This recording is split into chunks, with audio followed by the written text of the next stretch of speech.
Monk on the beat.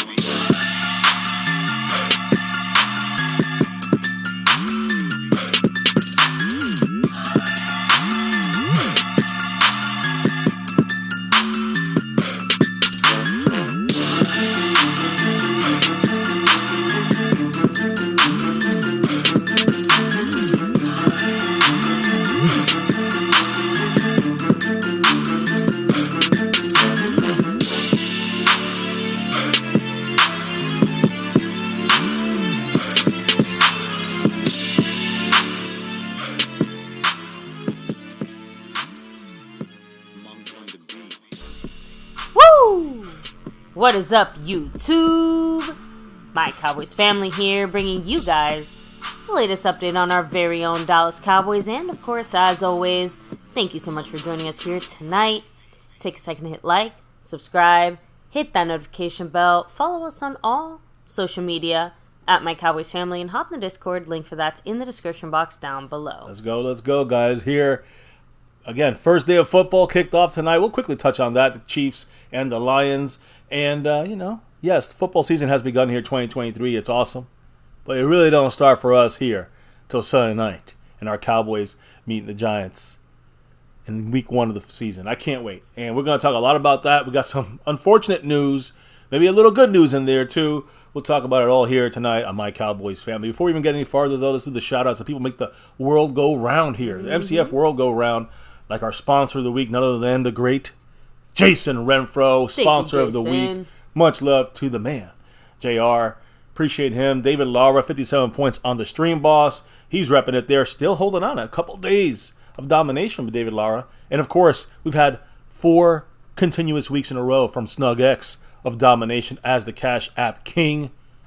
That's 3 of the 4 boards we have represented here on the weekly. The other board is the membership gifting streak or leader, and right now that leader, the king, the champ, is Jason Renfro. Not 1, not 2, 5 straight weeks. He got 5 on it, Jason Renfro. So he's got 2 out of the 4 boards. Much love to Jason Renfro. As we turn the page to a new week, we have some new leaders all over this thing. Like in the Cash App side, the leader currently is the man staying skeptical. Skeptical fan, appreciate him. He's 3 months of domination on the gifting board. He is currently 3rd place on that board this week. 2nd place is Jason Renfro. In 1st place currently, De Lunatic. He dropped 5 on it last night here. He's got a 5-3-1 lead over the other 2 guys. Much love to the Lunatic on that board. And if you look at the overall board, currently still in 1st place, Skeptical fan. Yes, so Skeptical fan doing a little takeover himself. Also, we had Dwayne Broussard back in the star level membership. Got him on that board. And also Lincoln Kane, all the way from Australia. He's back on that board. Speaking of star level, both those guys are star level members. Do the shout outs for them every night. So, of course, Lincoln Kane, Dwayne Broussard, the top dog, and also Jason Renfro, Rhonda Don Smith, Skeptical fan, Mary Alvarez, and Andy Potched. Much love to all 7 of the star level, over everything level crew. Much love to you and every group out there, every level of membership, navy blue, silver, and star, and over everything. Thank you guys. Now, there's also, of course, super chats. There's the membership you can join, the membership you can gift. There's thanks buttons. You can drop love to the channel, any posted videos. But there's also 4 other ways you can help the channel, especially in the Cash App side of things. That Cash App Crown, SnugX has 4 weeks in a row. That Skeptical fan has the lead for. How are the ways they can help the channel, baby? Yeah, the money sign, My Cowboys Family, the Venmo at My-Cowboys-Family, your regular PayPal link, and last but not least, the Streamlabs link, which lets your comments show up on screen just like a super chat. Yes. The Cash App side, we do have, of course, Skeptical fan in 1st. In 2nd, I think it was Brandon James Shea in 2nd place. In 3rd, because he gave through the PayPal side, so that's why I want to throw that in there. You also got Jason Renfro in 3rd place there. So we'll see. We'll see what happens. There's still a way to go. Oh, speaking of Jason Renfro, with that $1 trickle. A $1 holler right there. Much love to Jason Renfro. I know what he said, but I want you to say it, baby. Go Cowboys. Hell yeah, as we get this thing going tonight, baby. You know. You know if you, yeah. You do. Now, guys, thank you on all fronts here. The love and support, all phases. Hopefully tonight you guys drop the knowledge along with dropping the love. And, we can stop the show and kind of, dig into your question, your comment, your thought. But, baby, I want to know who's in the house to discuss Cowboy news, info, and updates with us here at the family. Oh, we have Scorpio in the house, 808 Cowboy Bird Killer, Jason Renfro, much love, Dustin Roberts in the house, skeptical fan always, staying skeptical. Always. We have Dwayne Broussard, the top dog himself, Dallas Cowboy 92 in the house, Tommy Montoya, hello and hi. We have, let me see who else, Georgia Grimes, what's up? Thanks for joining us here. Alexander Moreno, a.k.a. Voodoo Alpha, in the house. In the house. Rolling back a little bit more. Haley, 94 Ware, representing. Much love. By the way, if you guys in any membership level, Navy, Blue, Silver, Star, or over everything, drop those emojis right now, like Mari just did. We have Dirty South MVP, Little Dallas Cowboy, Madman, what's up? Spoony Dog in the house, Thomas Garrett, the Superior. Garrett, Freedom first? I don't think he was first this time. Can't win them all, right, So, Freedom? Hey, you win some, you lose some. Let me come back down, make sure. Kansas City lost one. We got Bruce, got the Toxic Juice, Rolando Rodriguez, Orion Files, what's up? So, and yes, we finally got our first present under the tree, like Haley 94 Ware called it the other day. Yes. And guess who in this household was the only person to pick the Detroit Lions to win this game? Can you take one single guess? I think it was the dog. Could it be? No, it was me. FCW? Yes. So yes, I just been a little happy about that, but honestly, just a nice, fun Good game. A good little appetizer for the real football that's coming this Sunday night. Yeah, it would have been nice to see every NFC team other than the Cowboys lose to every AFC team if you want to look about what is going to give you the best chance to get that first seed in the long run. But the Lions won today. Congrats to them. In this game today, Lions, people say stunned the Chiefs. I truly thought the Lions were going to be in this game. It was going to be a close one. I just thought Kansas City would be a little better in the end. Mahomes had a pick six against him, but that was more of the Kadarius Toney kind of went right through his hand Hutchinson situation. was fun to watch in action, by the way. Yeah, I'm sorry? Hutchinson? Yeah. Hutchinson He had like 6 pressures today against Mahomes, so he was wrecking havoc back there. And on the other side, quarterback Jared Goff, he threw for 253 yards and a touchdown to help the Lions beat Kansas City 21-20 in the season opener at Arrowhead Stadium. It's the first Week 1 victory for the Lions since 2017. And Good for them. Yeah, and their defensive standout player there, Chris Jones, might be getting a little more leverage going his way. Although this game he missed tonight, Chris Jones, he was at the game watching it, and he got his ring and everything, where I think he was there for the ring ceremony. But he attended the season opening game. Even though his contract dispute remained unresolved, he is forfeiting almost $1.1 million per game. So Chris Jones made his point. I guess some things are worth it, right? The Chiefs right now. Roy Strassner, what's up? Bruce got the Toxic Juice. Mari Roberts, Texas Twister, Big Dal 8604 said Pat got Noah Brown. Yeah, and much love to Roy Strassner in the house here, the Navy Blue crew, and everybody in the house. We like discussing our Cowboy football, but also NFL football, and touching a couple of things. And another thing I wanted to touch on that remains with NFL news stuff is the Rams, LA Rams. We're going to see them live and in full effect, but will we see Cooper Kupp? Sean McVay today hints that there's a potential nerve issue for Cooper Kupp. That could be something that could be a whole season thing, a career thing. We don't know yet. So hopefully the best for Cooper Kupp. And I hope we see him, Week 7 against the Rams. So we can see him against the Rams. So we can actually be there and experience the Rams at full strength. Now, there was a record-setting deal. There's a record-setting drop right there. Hey, the man. The record-setting man. Yes. Skeptical fan 3 months in a row had that domination. He's currently in the lead on all the boards. Baby, now he's still in third on this gifting board with that gifting membership. Always the best way. One of the best ways of dropping the love here. So much love to you, skeptical fan, and congrats to Rolando Rodriguez. It's been a while. I'm glad he finally was able to get one. I don't know if first time for him. He's got a few gifted ones before. But guys, drop them if you got them.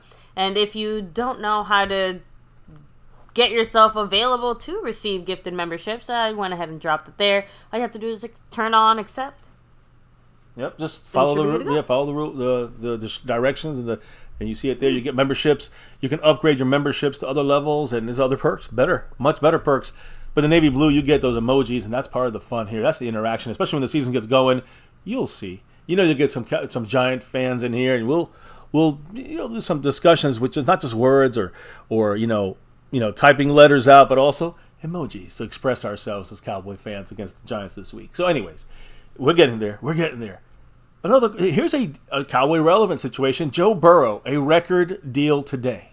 Yes, Joe Burrow reached an agreement with the Bengals quarterback on a 5-year, $275 million extension that includes $219 0.01 million. Guaranteed money. My goodness, 219 plus in guaranteed money makes him the highest paid player in NFL history. Joe Burrow. Now, not going to go into many details of this thing other than it's $55 million a year for Joe Burrow. But Jalen Hurts on April 24th, Jalen Hurts and the Eagles signed a 5-year deal. How much was it worth? $51 million. Damn. That was April 24th. What, 10 days later? Lamar Jackson signed a 5-year deal worth an extra million. $52 million a year deal.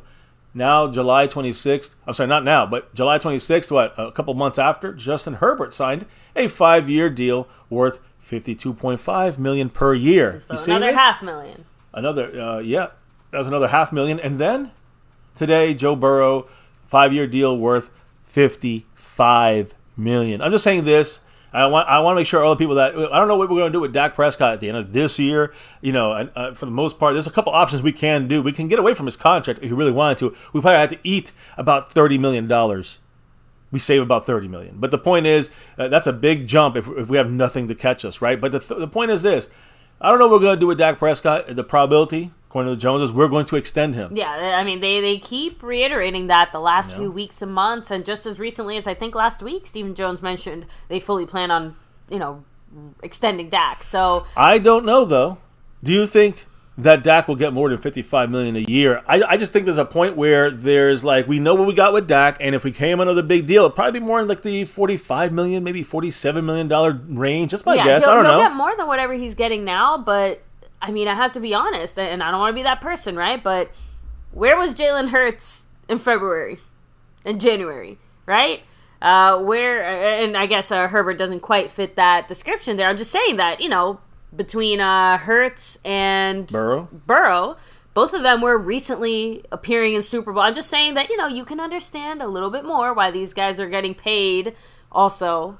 But then you also got the other two guys that were just the last two record setters, which is after Hurts. I know. Lamar Jackson never got close. I know. Justin Herbert never got close. But my thing is, but this is the thing though, they're getting their first major deals. Dak got his major deal already.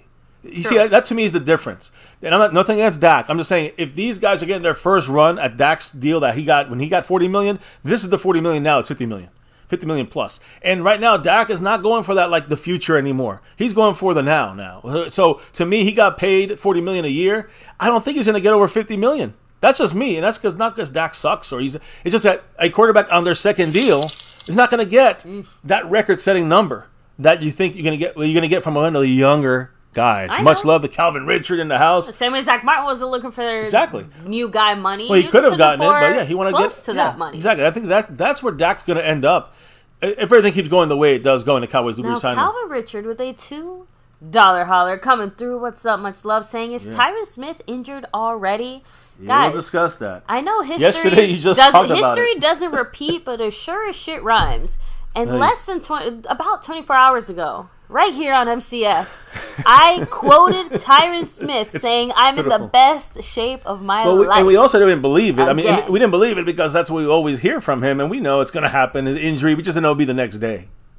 We'll discuss it soon. Trust me, we'll get to it. Let me put Calvin Richard on. And speaking of Richard, we're going to be hearing that name a lot. It really does feel like. How do I put this? We just got into an accident. We just had our car totaled. We just drove our brand new car off the lot, and we got hit. And we just got into another car accident. Maybe the car's not totaled. We still got to take it to the shop. Yeah. Look, we're gonna get to the shop in a minute, and we're gonna discuss these very important situations. You see on the cover. You see the injury. Someone's hurt. Yeah, Tyron and Tyler. The left side's falling apart already, and we didn't even take a regular season snap yet. And we've been complaining about offensive line depth since when? Since before the season ended last year. Let's be honest. So, anyways, as far as Joe Burrow and Dak, don't know if you agree with that. I think Dak is not going to get $56 million. I think you can hear a lot of the Dak haters, the people that really hate Dak, they're going to say, Dak's never going to get the $56 million he's going to be asking for, or $55.5. I know that. I think Dak's going to be looking for something more manageable in the $47 to $50 million. I was going to say, range. do you think I think so. Surpasses that 5-0 number? Because I kind of agree with what Raul said here. I think that he probably gets something like 50. To me, that's around where he should end up, considering where some of these other guys are. Other people are saying there's no way he takes less than Herbert. See, and that's what I think. I mean, Herbert is at 52.5. You can look at the fact that he's better than Herbert. He's done more than him. The difference is Herbert has 4 years less than him. So when you look at it like that, you got to weigh that stuff out. If Dak doesn't want to take less than Herbert, then I don't know what will happen. I don't know. I'm going to leave it at that. It's the Jones' decision. We're going to end up in a Chris Jones situation. Dak's going to be on the sideline watching training. Well, I'm joking. And I think that you got to remember that it's not just the Cowboy fans. There's a lot of analysts out there say this is the plateau for Dak. We're going to actually talk a lot about Dak tonight. And we'll discuss him and CeeDee Lamb and others here shortly. But let me finish with I just wanted to throw that in there because yes, Burrow got a huge deal, number 1 paid player in history, $55 million a year. I believe Dak will get $50 million or a little less than that. In that range. It's not going. I don't think he's going to be hitting towards the $55 million. But you guys make a good point. To get more than Lamar Jackson and Justin Herbert, it would make sense because he's done better than both those guys. Again, he's also got a couple more years than them, so they're getting their first deals now. The timing of the extension also matters. If the Cowboys somehow get it done, during the early parts of the season now, while they still technically have a chance to do so, sure, awesome, great. If they wait, obviously, till the end of the season, we don't know what the end of the season looks like. So maybe we are very successful. And now Dak is up that, we're talking 47, right, exactly. 49. No, maybe we're talking a little more than that if we're talking NFC Championship or Super Bowl appearances or things like that. If Dak is able to play like I think he will play under McCarthy's new scheme and with the upgrades on offense and downgrading on offensive line depth, tight end is still to be announced, but everywhere else, receiver, running back, to me, it's all upgraded. And I think if Dak plays like I think he will, then that does challenge that question. And at this point, I think he gets 50. I can understand why you get 50 over 52.5, but I don't see him getting anything up above, Burrow, who got to a Super Bowl. So obviously you can't even that side of things, you can't really, justify Dak getting more than him. Yeah. But I do think that, that this will be something that'll be more we'll have a better answer at this towards the middle and the end of the season. The Joneses could give him a deal any moment, so we don't know when that's going to happen or if it happens. That's just a layout there. Definitely important numbers. 55 a year for the extension between Dak and the Cowboys. And a quick shout out to Law Nation in the house, guys. Law in the house. Man needs no introduction. No introduction. Man, he's the OG when it comes to breaking records here. Much love the Law. Now, back to the big pay day for some of these guys. Nick Bosa yesterday, of course, we talked about him, defensive player getting the highest paid. When it comes to highest paid defensive lineman pass rushers per year right now, of course, Nick Bosa is number 1 at $34 million a year. Aaron Donald, $31.7. T.J. Watt, $28 million. Bosa, $27. Myles Garrett, $25. You hear a lot of names that you're going to hear around another guy named Micah Parsons, right? So Quentin Williams, $24 million. Max Crosby, $23.5. Khalil Mack, $23.5. And on, right? The Giants even have a top 12 guy here, Dexter Lawrence. All right. $21.8 million. So you also got guys like Chris Jones, who's obviously holding out. You got Brian Burns, who's from the Panthers, I think he's still with the Panthers. He's trying to get a deal there. So where are these guys going to fall? Now you're looking at 14 names on this list. And I guess I have to admit, my question comes, where's Micah? Complicated for me. I mean, Micah, for me, he's in that top 3 range. He's got to be hanging out with the TJ Watts of the world, although obviously maybe a little bit more. And if he has the season we're all expecting, if he doesn't get more money than Nick Bosa, then we're fucking up here. I said this last night. Nick Bosa getting $34 million a year. This is where the thing is different than Dak Prescott getting a contract in his second big contract. Mm-hmm. This is Micah's first. And this is for the future as well. Yeah, so Micah should be getting he should get over $34 million. He's going to get 35 plus. Micah next year, which is the earliest we can get him. We just can't get him now. It's not legal. It's not like I say legal, but it's not allowed yet until after his 3rd completed season. Yeah, which begs the question, of course, how much money is Kansas City going to throw at their Chris Jones problem now that they're looking at an 0-1 start to their season? We'll see. I agree with everyone in the chat who was saying that they have a feeling that this weekend the Chiefs are going to get it done after that performance. Yeah. I mean, so even though I agree the defense didn't contrip as much to the situation, it was definitely more of an offensive situation. And they had pass rush and pressure on him all day, on Mahomes. So it wasn't necessarily Chris Jones. I'm sorry, not on Mahomes, but on Goff. He had a lot of pressure on him as well this game. So, I do think that, he's not the main issue there for the Chiefs, but they need all the help they can get inside. So he has more leverage now. So, moving on from Micah here for a second, and, it's hard to ever move on from Micah, but today it's not much on him. We had a lot of Micah talk yesterday, but we are talking about Jerry. I'll let other people have the attention today. We're going to go to the game, AT&T Stadium. We're going to see Jerry Jones, actually. We're going to actually be able to talk to Jerry Jones. You guys are probably like, what? What are you talking about, MCF? Listen, right now, guys, and you look at our schedule, first of all, again, for us personally, we'll be there week 8, game 7, but week 8 against the Rams. So, looking forward to that. We talked about Cooper Kupp earlier, but important to note here, guys, that the Cowboys now have an AI hologram of that man in the middle of your screen there, Jerry Jones, and it's at AT&T Stadium. The fans can interact with that, have a legitimate conversation with it. It's going to be weird maybe when we go there and watch this in person. We're going to take the tour, so we'll have a lot of time to mess around with this machine.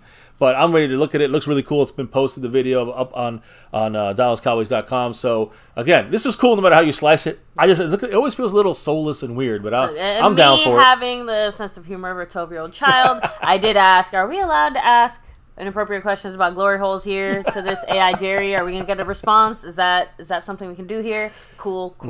Very interesting. We'll see what happens, because I know you're going to have a question. We'll have a question. We'll put it up on MCF. We'll ask a question. Maybe we'll ask one of your questions, guys, and we'll ask it to Jerry Jones on week 8. Actually, we'll choose the highest voted question.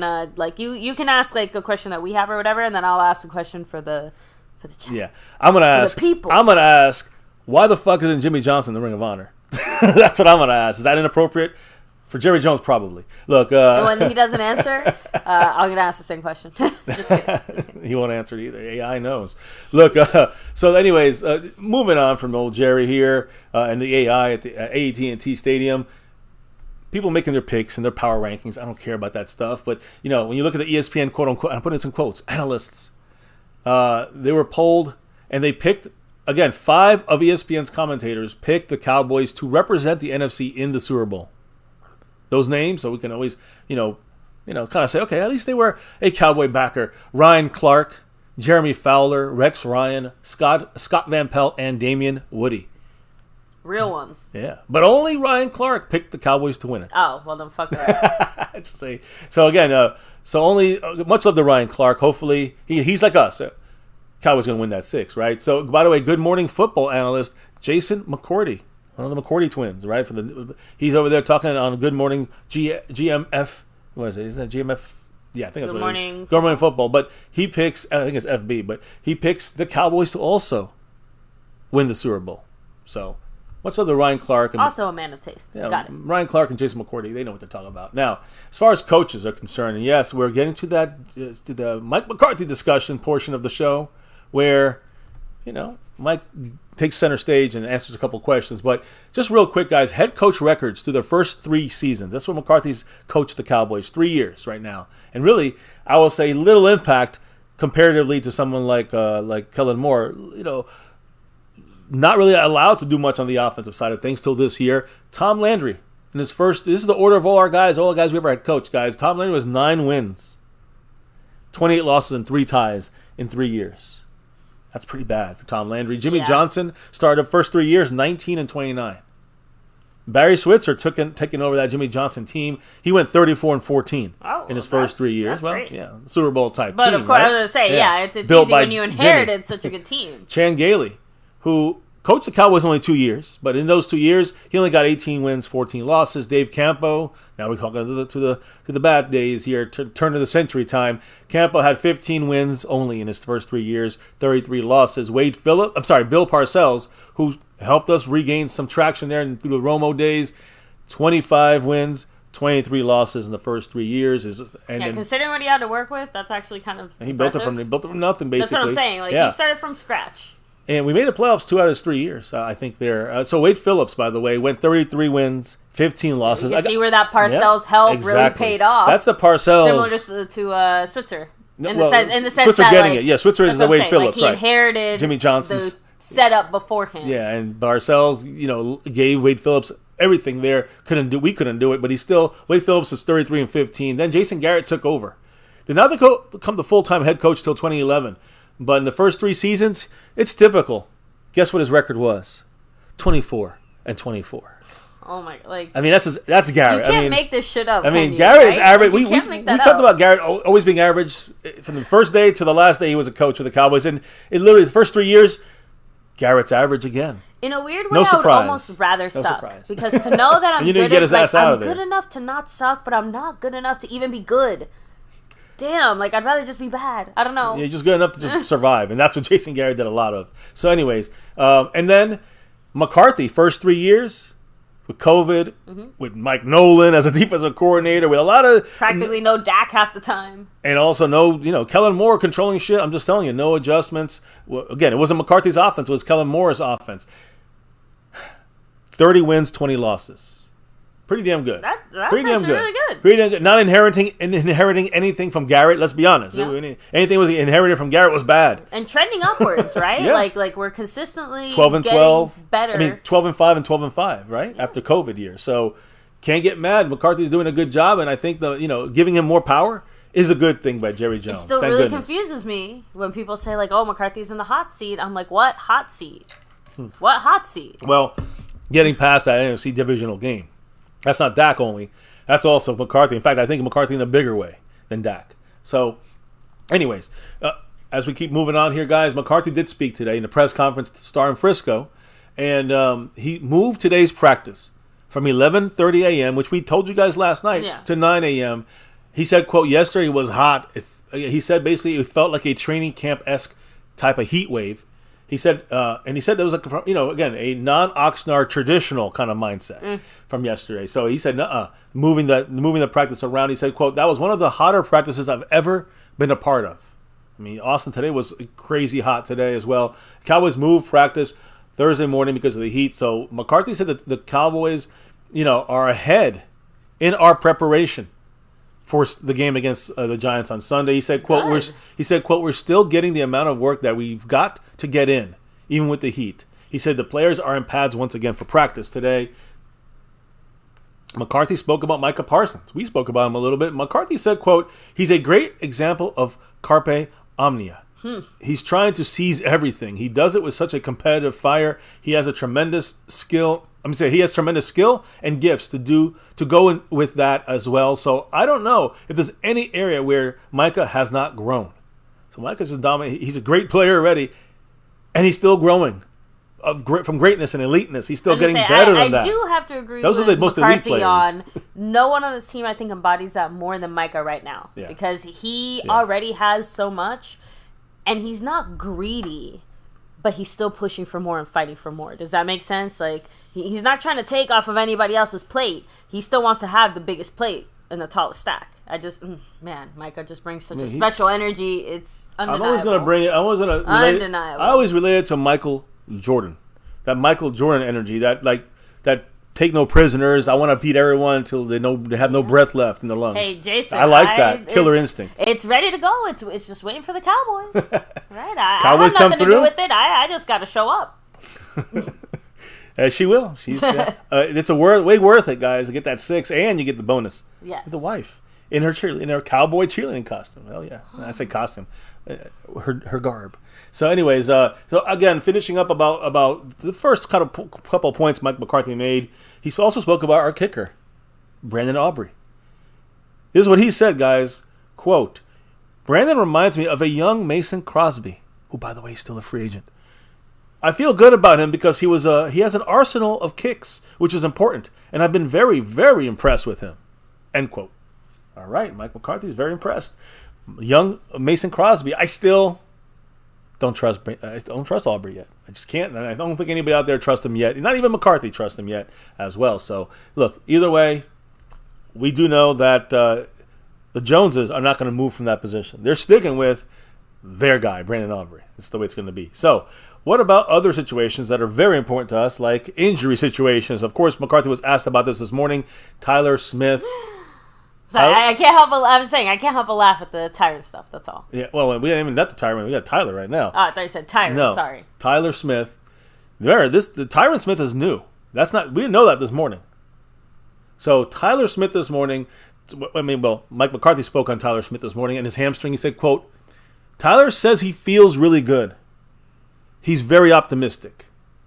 So again, that's great, but feelings don't do things. So I hope he's still feeling that way for the rest of the week. According to McCarthy, he said basically that Tyler Smith will not practice today, and as part of a return to play procedure, he's going to rehab to the side over there with Britt Brown, the director of rehab, which we know. Right. But we haven't seen him out there yet. Yesterday he wasn't out there when he was supposed to be out there. So He also spoke about the odds of him playing against the Giants this week.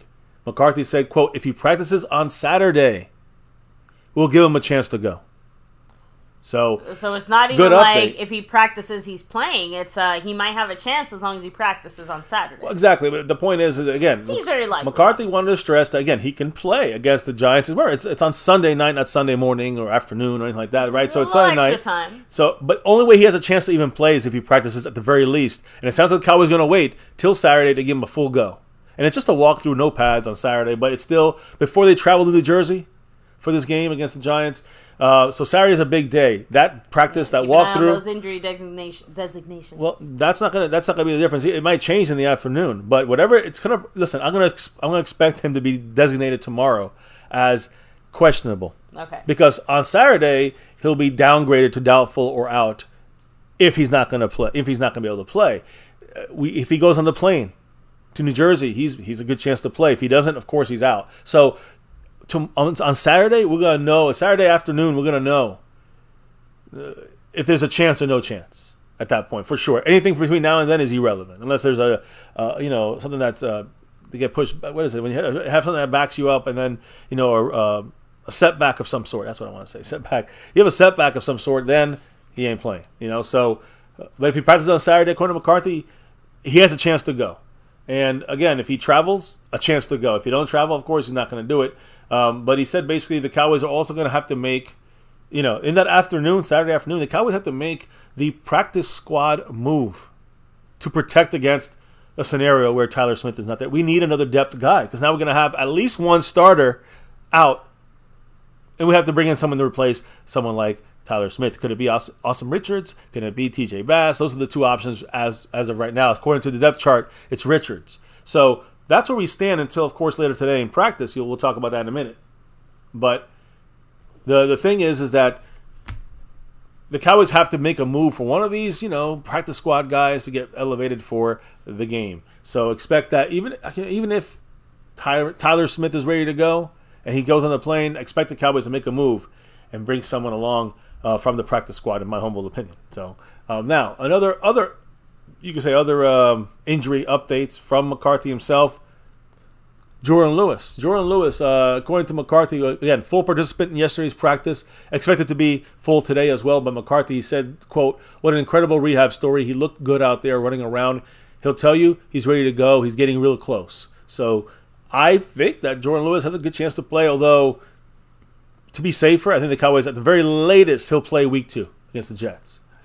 Now, McCarthy also spoke about others that are out there that are banged up or injured and injury kind of guys. So Sam Williams, first and foremost, according to McCarthy, wasn't going to practice today with the turf toe, but Williams will be working on the side with rehab, director of rehab there, Britt Brown, Tyler Smith as well. So, that's the reason why he's going to take it easy today. Well, I'm hopeful that he's going to be ready for the game. The way the Cowboys are managing it, it sounds like it's just a real slow move up to game day. So, and then the other guy who's we talk about injuries here is Donovan Wilson. Donovan Wilson, of course, with the calf strain, and out last 4 weeks of training camp, but expected to be ready for this game. He's not going to be practicing today. Of course, he has that calf, but is that the reason why he's not practicing? No, guys. It's a special reason. He's going to be off-site and welcoming his new baby. Aww. So congrats. Wait, another one? Not him specifically. I'm just saying another Cowboys baby. Yeah, and another Cowboys baby. Yes, we got a bunch in a row here. McCarthy actually talked about that. He's all smiles about this trend. He said, quote, I told them, if there's something in the water, let me know. And then he continued by saying that about all these players having babies right now at the same time. He said, quote, like I told them, you guys figure out what is causing this. It's a lot of babies. Family and football, man. I mean, do your math, guys. Yeah, I mean... a lot was happening in November and December for our Cowboys last year is all I'm saying. Yeah, several players having babies. He said, quote, like I told them, you guys figure out what is causing this. A lot of babies, family and football. Remember, this is about what he spoke about the other day. The Carpe yeah, he spoke about family and football. So he said it again. The and the period. He said, family and football, man, that's what we're about. They're definitely coachable. So are dads more coachable? Yeah, I guess. I mean, that's what I think he's saying. Either way, he said, "quote fathers who have, when we not, he didn't say this. There's no quotes on McCarthy anymore on this, but like you were saying, how many new dads we have in this team or new babies born to our Cowboy players? Tony Pollard, Kevontae Turpin, and now Donovan Wilson all have newborns since July. So congrats to all three of them. Donovan Wilson, the latest. Hopefully he will be playing on that field. So the Cowboys are definitely scoring more than touchdowns October, November, December of the 2022 season. Congratulations. Yeah, they were busy, off the field as well. If I was a football player, though, I would try to purposely plan the conception of my child so it's born in the off season. Like this is right at the edge, though. Right at the edge. Out there. Oh, anyway, congratulations, Donovan Wilson, once again. And let's hope that the Cowboy family continues to expand, but only for the Dallas Cowboy players. Yeah. Only them. So let's kind of keep it rolling here, guys. And make sure, by the way, to hit like, subscribe, hit that notification bell. Follow us on all social media at MyCowboysFamily and hop in Discord. Links down below in the description box. Yes. So, as we continue, guys, here on MCF. Oh, you know what? Actually, maybe hit up a comment or two. I forgot to update the gifting board. Oh, of course. Go ahead. So let me do that. Much love to Skeptical fan who added one to his name tonight. So, real quick, Haley94 said that, first of all, he thinks that his gut feeling is that both Smiths do play, Tyler and Tyron, that they will be good to go for this Sunday. And he also said that Jordan said that he was running with the receivers, CD and Cox, and that it felt good. CD and who? And Cooks. So, I guess, he put Cox, so I'm guessing he meant Cooks. Yeah. No, I mean, we talked about that with Turpin. He was stride for stride with him the first day on that field a couple days ago. So, yeah, he's ready. I think he's ready to go. Him back. Yes. He's ready to go, guys. So, let me roll back a little bit more and hit up a few more comments here. The 808 Cowboy Bird Killer said, Dak knew what he was doing with that shorter contract and no trade clause. Well, the no trade clause is relatively every quarterback common with a big contract. I would say only quarterbacks get that privilege, and one or two, only the best quarterbacks, handful right? of specific players. I'm pretty sure almost at least all the big name quarterback. Like that's what I mean. If you're getting big QB top 15 money, guys. Yeah, you have the no trade clause. Even some of the smaller guys, sometimes will try to work that into their deal. So but yeah. All right, back to you, baby. Oh, okay. No, I just freaking series. So yeah, it's supposed to be Cooks, not Cox. Yeah. Okay, there you go. So, anyways, as the I know what Siri's thinking about too. Sorry. So, second day in a row, guys. The Cowboys. You saw Dak Prescott running on that field, and Trey Lance side by side with him. And you saw today, Dak was talking and kind of giving. It looked like he was giving him tips or whatever he was, but they were like in a conversation, walking out to the. Could have been talking about a TV show. The point is, they're friendly. It's not like Dak's like not helping them or not giving them pointers and all that stuff. But they were sharing tips according to the reporters that were there as they were walking out to the field, the practice field. As far as the injured players and all the situations that we saw in that, we just discussed from McCarthy, let's focus on practice today and Tyler Smith. Tyler Smith was working on the sideline, just like McCarthy said that. He said this the other day, and he wasn't out there. The good news is he's out there now, moving around on the resistance cords with Britt Brown. Yesterday he wasn't out there. That was only in front of the reporters. According to the reports, guys, he also did this yesterday, which is really better, obviously, that he's out there 2 days in a row. It just wasn't done when the reporters were there. It was after they closed the practice. The reporters, they did some rehab work. So Tyler Smith is on the path to maybe playing. I think he's on the positive. Listen, we're better off than we were 2 days ago when we first heard this news. And yesterday, I think he's maybe trending towards a possibility to play. It sounds good. I do not want him rushed out there. We'll just work with Bass or Richards if they have to one game, I guess. But the good news is, and again, he's optimistic. Mike McCarthy says get more clarity on Saturday. So that's going to be the big thing there, guys. Remember this. Getting into that Saturday walkthrough practice is the bar on the floor. That's very low bar to kind of cross to have him cleared or having a cleared to have a chance to play. So if he's out there running around on a walkthrough, he'll probably be on that plane. So I think he'll be questionable tomorrow when they put the designation for him for the game. If it's doubtful, then we're in trouble. That I think is going to usually you almost never make it onto a field when you're doubtful 2 days before your game. So anyways, Tyler Smith, that's kind of where we're looking. Again, the availability will be set on Saturday afternoon. We'll see what he can do in the walkthrough, and then we'll figure it out then. All right. So Sam Williams, another guy that we just discussed here. Let me get him out the way there. But Sam Williams on the field today. Again, he was in street clothes.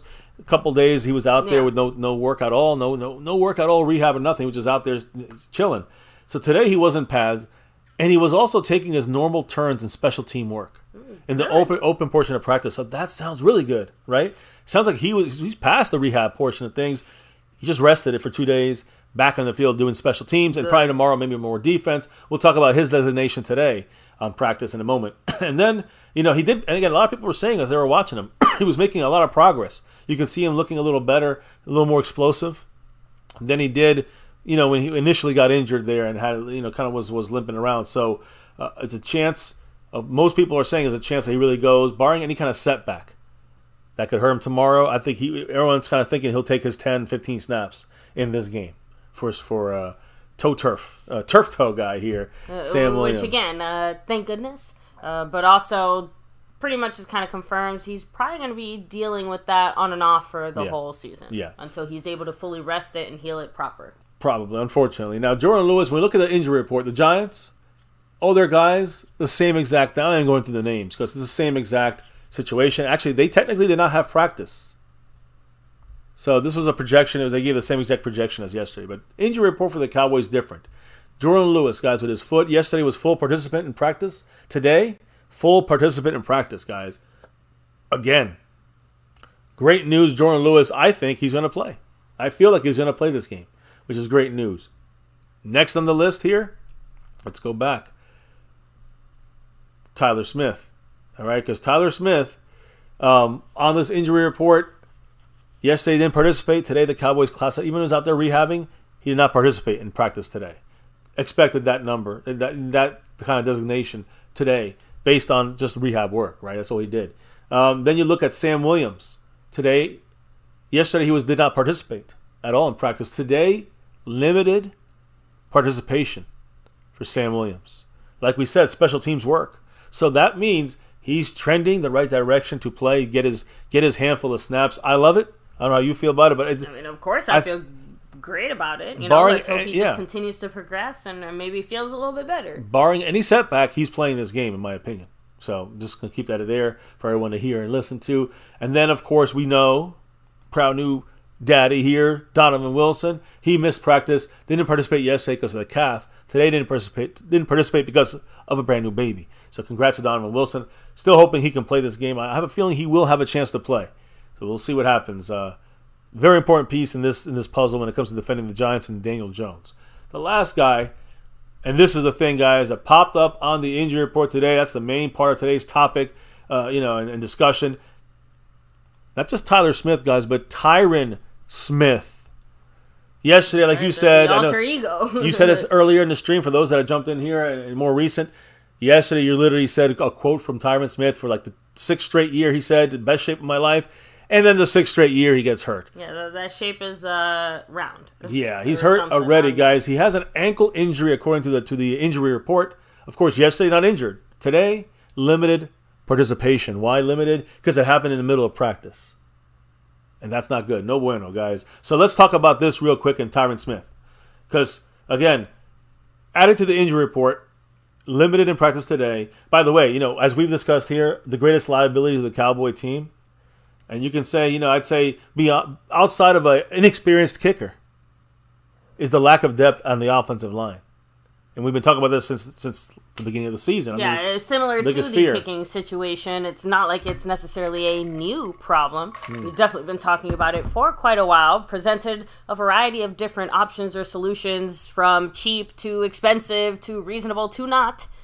And yet the Cowboys still have really not done too much in that regard as far as depth, right? Yeah, so again, when it comes to, the offensive line situation, what are the possibilities? Now, everyone feels a lot of confidence, I guess, in these guys playing. I've been worried about this since the day we knocked out of the playoffs against the Niners. So I was worried about this, still worried about it, and I don't think you can just throw in a fifth round drafted, Awesome Richards and a TJ Bass to solve your problems. Maybe one guy you can kind of get through it, but both guys, we're going to have a big liability on the left side of our offensive line if we have to roll with them, both of them. These two guys right here, I mean, you know how much of a downgrade this is? If we lose both of these guys, one of them is big. Two of them, it's almost, it's worse than we losing two of our three corners last year. Jason Renfro dropping that $1.95 holler. Woo! Thank you, Jason. Much love. Appreciate you. What did the man with say? a classic. Go Cowboys. Oh, hell yes. Always go Cowboys, baby. Ooh. So, let me see. Seabass said, yeah, we chose Spoonmaker over Osiris Torres. Spoonmaker, that's a good one. Spoonmaker. So, Tyron Smith, guys. Again, no offensive line. That's, we got an offensive lineman not in the second round, but in the fifth round, and an undrafted guy, which right now, we'll talk about them in a minute. But here's what happened when it comes to Tyron Smith. Tyron Smith rolled his ankle today. We had an ankle injury, but what happened? He rolled his ankle.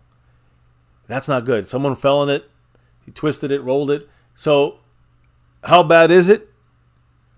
The issue right now, according to everybody, a lot of people close to this, is that Tyron Smith's injury on that rolled ankle is, quote-unquote, minor. It's a minor injury, according to multiple reports, right? So, that's at least two people familiar with the situation. Obviously, as I've been bitching about the whole offseason, you guys probably hate this, but with the issue now, not just on Tyler Smith's hamstring, dealing with his injury, now you're dealing with Tyron Smith always having some kind of injury. Tyler was rehabbing on the side of the field, just trying to get back in there for this game. Now Tyron Smith dealing with an injury that's going to slow him down somehow. A person familiar said the injury is minor, which is good. A couple people actually close to the situation. But what's the worst case scenario? You're not going to like this, family, but we got to talk about it. It's these two guys. These two guys, you may say, who are they? Well, Awesome Richards, number 76. TJ Bass, number 66. Both of these guys would have to step in on the left side. Now, there's another option for us I kind of like a little better. Someone named Chuma Edoga, who can move in there as at least a left tackle. He's an experienced NFL, tackle. I mean, two guys that are low draft and undrafted to me is a mistake. To me. The bigger mistake is I'm not blaming these guys. I'm blaming the front fucking office for not making the right move, whether it's the draft of Osiris Torrance, whether it is picking up a free agent. But you got to remember something, guys. It's a problem that's all over the league, not just with the Cowboys. Offensive line depth is nowhere to be found in the NFL. I feel like I was the first one to raise the alarm a handful of years ago saying, hey, what's happening to O-lines around the league? Where did all these great offensive linemen go? Because we sure as shit can't find them anywhere. Yeah, but no one can find them. And that's the thing, guys. It's a lot of teams are having a lot of issues with depth. So the Cowboys could have their offensive line on Sunday night could be left tackle Chuma Edoga or left tackle Awesome Richards. Then you got left guard TJ Bass in this scenario with both guys out. Then you have Tyler Biadasz as the center. Zach Martin, the right guard, right tackle, Terrence Steele. I think we're running all day right side. That's just me. I don't know. And rolling Dak right all day, in my opinion. So, listen to this crazy fucking number here, baby. Since taking over the Cowboys as head coach, Mike McCarthy, in 3 seasons, has never started the season with all 5 of his offensive linemen healthy. Never. In 2020, you remember what happened in 2020? La'el Collins. I mean, we really lost Travis Frederick, and then we lost La'el Collins with the hip for the whole year. And then we lost Tyron Smith after 2 games, right, or 4 games. He was out. So then Zach Martin, 2021, we lost him for the first game against the Bucks with COVID. And I think he had COVID. Didn't he have COVID last year? I think he did. I think so, yeah. Yeah, and then in 2022, it was Tyron Smith with a knee injury. Of course, he tore the muscle off his bone. So all 3 years, and I shouldn't say the whole season. I'm saying starting the season, never had all 5 offensive linemen to start the season. I was really hoping this is the year it's going to happen. So I'm going to wish for good luck. And I'm going to say, okay, the reason I'm showing them, because they're going to be in, right? They're going to man the left side of our offensive line, I hope. Now, let me say this as well. If Tyron Smith's ankle is, it's not going to be, it can't be taped up and go out there with confidence, you can't play him. If Tyler Smith's hamstring is still tender and having issues, you just can't, you better not play him. Unless you want to lose him possibly for the whole year. So, you got to weigh things here. What do you think, baby? I mean, that's all I got to say about this. We'll go to the players afterwards. Thank you for presenting me with Well, there's your options. Right one there in the turd middle. on this side and another turd on the other. Like, it really is just not any real good options. And again, when you're missing one offensive lineman, okay, fine. Okay, great. But now we're looking at maybe possibly missing two. And it just really brings me back to pretty much every discussion that we had, probably one too many times throughout this offseason when it comes to the O-line. And yes, I know that on one hand, our hands are somewhat tied because we can only do what we can do as far as the depth side of things, right? But we have discussed at least a handful of options that give us more choices, right? Yeah. At least better than what we currently have. And that's the part that frustrates me a little bit, but at the same time, obviously the Cowboys chose to go in the direction they did now for whatever the reason. I am trying to trust and believe in those reasons, but right now, I just feel very justified in bitching about the O-line. I know. And I'm trying to keep it to a minimum because I'm hoping, like you said, some of the other changes and things like that will at least keep our offense moving in a way that it didn't back when we had the O-line issues. But, yeah, not great. Not ideal. Not the way I wanted to start off the season, especially against the Giants who, defensively actually do have a little something going on. So we're going to discuss it here. We're going to discuss the defense of the Giants tonight. Last night we discussed the offense. Now we're going to discuss the defense. But when it comes to their defense against our offensive line, we gotta, I don't know, we're gonna have to figure this out because the Cowboys should have, I think, put at least a little more resources towards the depth on the offensive line.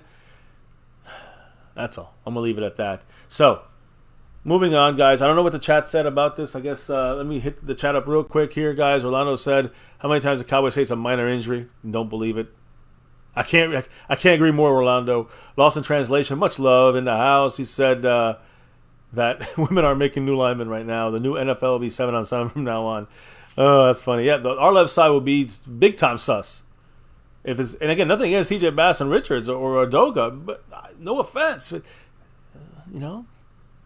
not their fault. If they're the ones got to step up and start their first game ever as an undrafted or as a fifth-round offensive lineman. Skeptical said our backups will be better. TJ Bass is the best out of every backup. So, TJ Bass, again, I do agree in the running game, especially Skeptical, that Bass is a mauler like that. So I think we can still run behind him. I just don't, here's the problem. You remember we lost, of course, Jordan Lewis, Deron Bland stepped in. But then we lost Anthony Brown. And then, and we lost Anthony Brown. And then, we had to get Nashawn Wright in there and a slew of others. So we moved that, Bland outside and moved Izzy into the slot corner. But that's the crazy thing. At that point, we had one guy could manage it. Two guys, it's like the dam is broken. And that's kind of the way I feel about this with our Great Wall. All right? Or God forbid, it's not even close to that yet. But if we can if we can keep our 5 starters out there, it's a pretty damn good wall. But as soon as we get 2 pieces fall off, it starts to leak. If we have 1 piece off, you can still fill it with a TJ Bass, Richards, or Chuma Edoga, whichever one was going to play, for whichever spot, guard or tackle. But you have 2 guys missing now on that left side. No, not to add into that.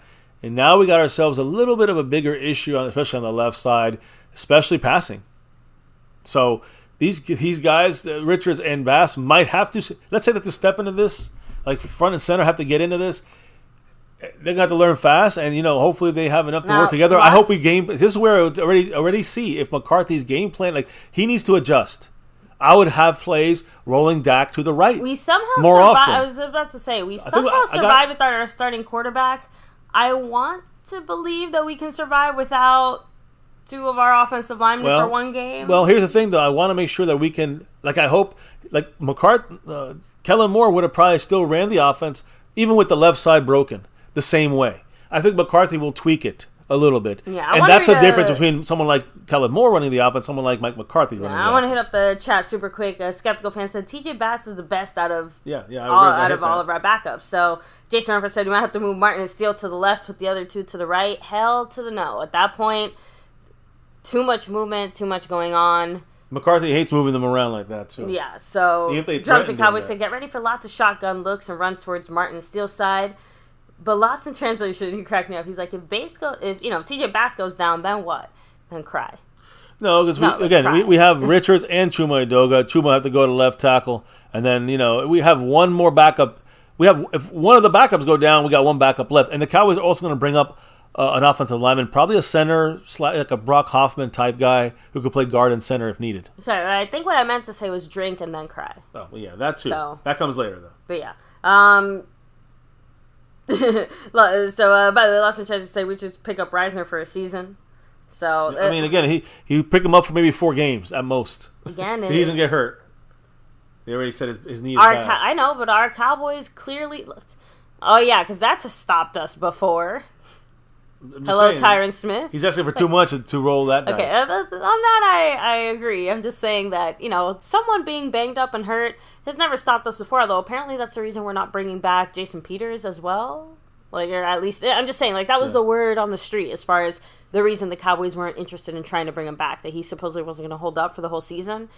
And we all kind of said the same thing. We don't need him to hold up for a whole season. We need him to be a backup and maybe hold up for a handful of games, if that. So, I'm trying to figure out what the Cowboys' intentions are here.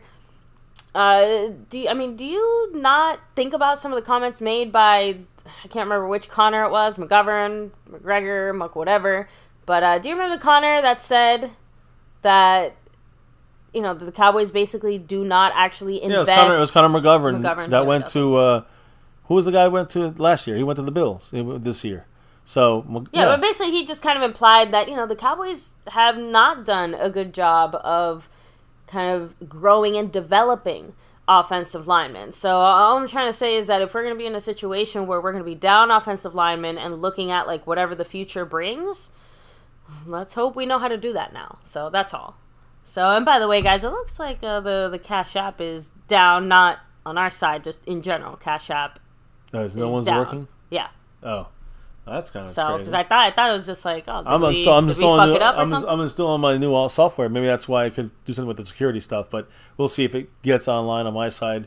Again, I appreciate everybody who's dropping there. And it'll come, if it does come through eventually, if anybody's dropping Cash App, it'll come through and we'll put you up on that board, even if it's not at the moment. So So, anyways. I don't know if we're good with this situation here. Although I'm not happy with it, it is the way it has to be. Now let's keep it rolling, or else we here for a year. Dak Prescott, all right. Stephen A. Smith today, when they went over on First Take about that Carpe Omnia comment there about seizing everything, Stephen A. Smith said this about if the Cowboys will live up to that quote. Please, that's not going to happen. Hell no. But what else would you expect from Stephen A. Smith? So, anyways, that's his comment. Even if you agree, it's literally his job to disagree. Yeah. Now, it's also been 2,460 days since the Giants have beaten the Dallas Cowboys with Dak Prescott as the quarterback. The last time the Cowboys opened the season against the Giants, 2019. The Cowboys, Dak, we were there for that game live, by the way, and Dak went for 405 passing yards and 4 passing touchdowns. So, on top of that, baby, I know that Dak Prescott spoke after practice, but he also spoke on the Up and Adams show on NFL Network. He had a nice discussion there. He spoke a lot about the new receivers, CeeDee Lamb and Brandon Cooks, and kind of the overall approach of the season. So, that's kind of interesting to hear what Dak said. So, I know you have the interview. I think you have the interview. Yeah. So let's hit that up real quick and also hear what he and CeeDee Lamb had to say and Brandon Cooks today. It's an offensive Cowboy show, which means we're going to talk about that Giants defense tonight. Stay tuned. But first, what do our players say after practice? Fill us in on some insights here. So Dak, as far as calling offensive plays in that preseason finale, he's like, I got to score 31 points and really just send one of my brothers out, Will Greer, with an amazing performance, and just helping him play a little part in that. It's something I'll never forget, and I was just blessed to do it that night. So, and, well earned, well deserved, right? But now he's got his man Trey Lance on deck, and Dak said it's going well. He's come in ready to learn, ready to get better, ready to help this team. Obviously, he's a great guy, and so he's been a great fit to the quarterback room. So, and again, no surprises there. Like you said, we saw him running out there together in practice. So, Giving nuts. as far as who in training camp has gotten the luckiest, right, benefited the most from Dak actually, like, physically being there and actually being able to participate the way he has this year, Dak said hopefully everybody. But I'd love to say that the defense did. Whether it's Diggs, Gilmore, whether it's the linebacker core, even just that rush. Every day that we got out there, it was about improving because we knew we were going against the best defense in the NFL. Agree. And every day was tough. But iron sharpens iron, and I understand our trash talking went viral. That's just brothers trying to pull the best out of one another, and I would hope that the defense did.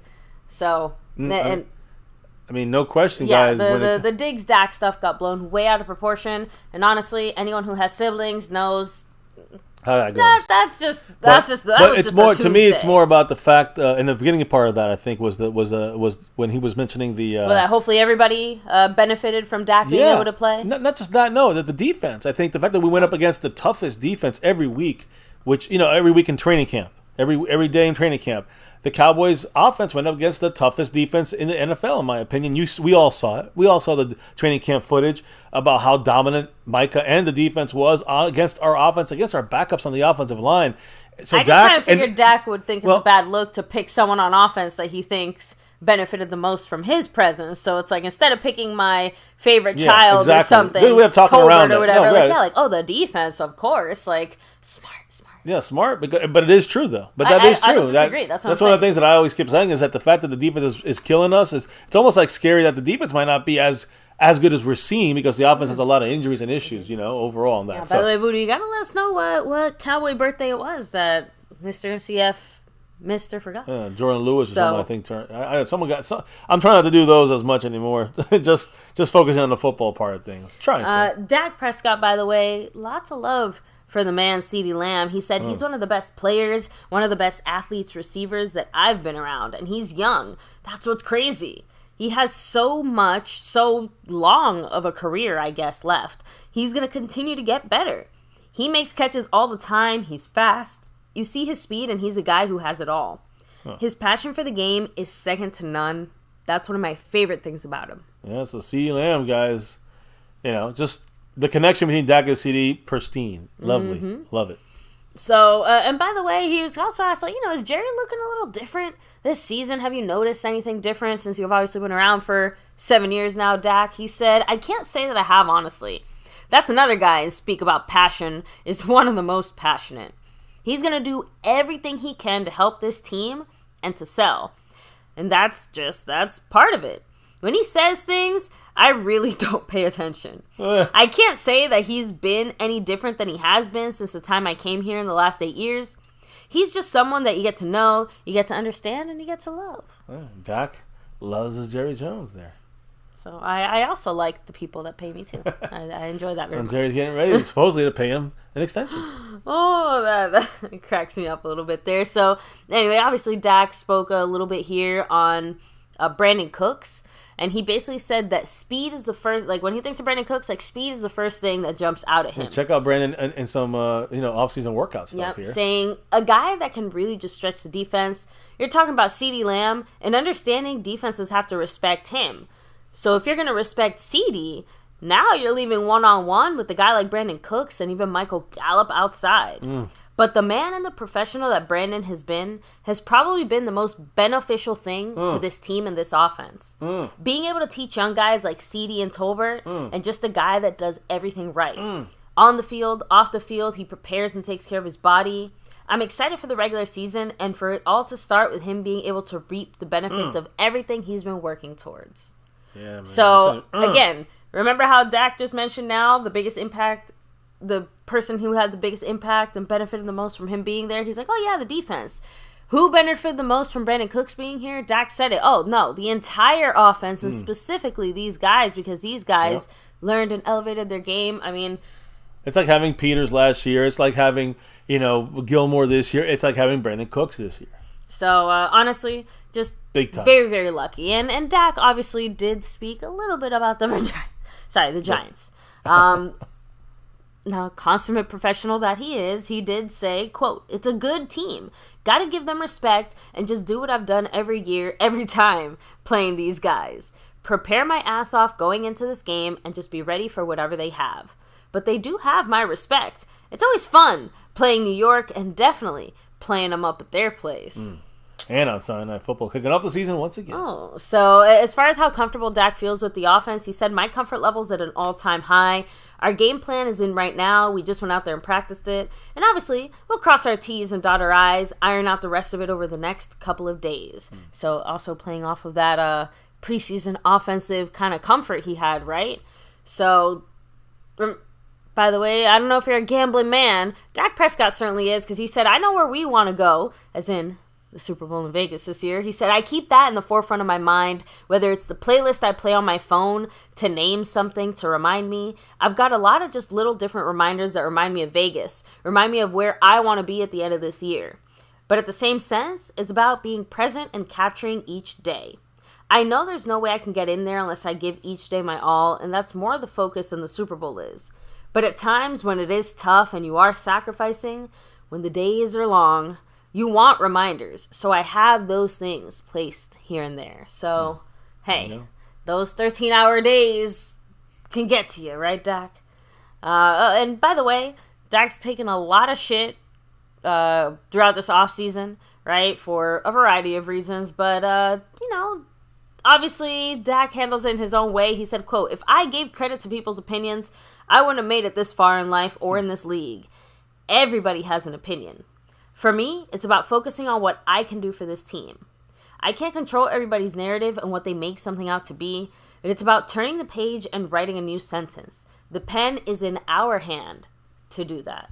So we got to write the story now. And by the way, the funny little comment here, the Dak, that's pretty much it from Dak, but as Dak was speaking, CeeDee Lamb kind of passed by him while he was doing his media stuff. And since Dak at the time was talking about the Giants, CeeDee Lamb yelled in the back, 10-0! Now, why would CD yell that while Dak is talking, Last baby? 10 times he played them? Exactly. CD Lamb was just recognizing... with Dak as the quarterback. Yeah, he was just recognizing Dak's giant dominance, right? 10-0 against the Giants. So, CD Lamb is a hype man, right? And CD Lamb also spoke today, had a few things to say. First of all, he was asked if he, mentally, are you in it? Are you out of it when it comes to the contract stuff specifically? He's about to get paid, right? He said, I'm out of it. I've got a Super Bowl to win and touchdowns to catch, and that's it. So if you want to know about CD's contract, he is not the man to ask. Honestly, love the emphasis there where he's like, I got a job to do. What are you talking about, right? So as far as the chemistry on the offense and stuff, CD Lamb said, I feel like everybody's more comfortable. We're playing together. The communication is outstanding. The only testament to that is to have crowd noise, to play on the road and see it unfold. I'm excited for that and excited for us to do everything that we've trained for. So he also added in there, at least for himself, he's like, I'm playing a lot faster. There's a lot less thinking and just staying neutral, going out there, proving myself.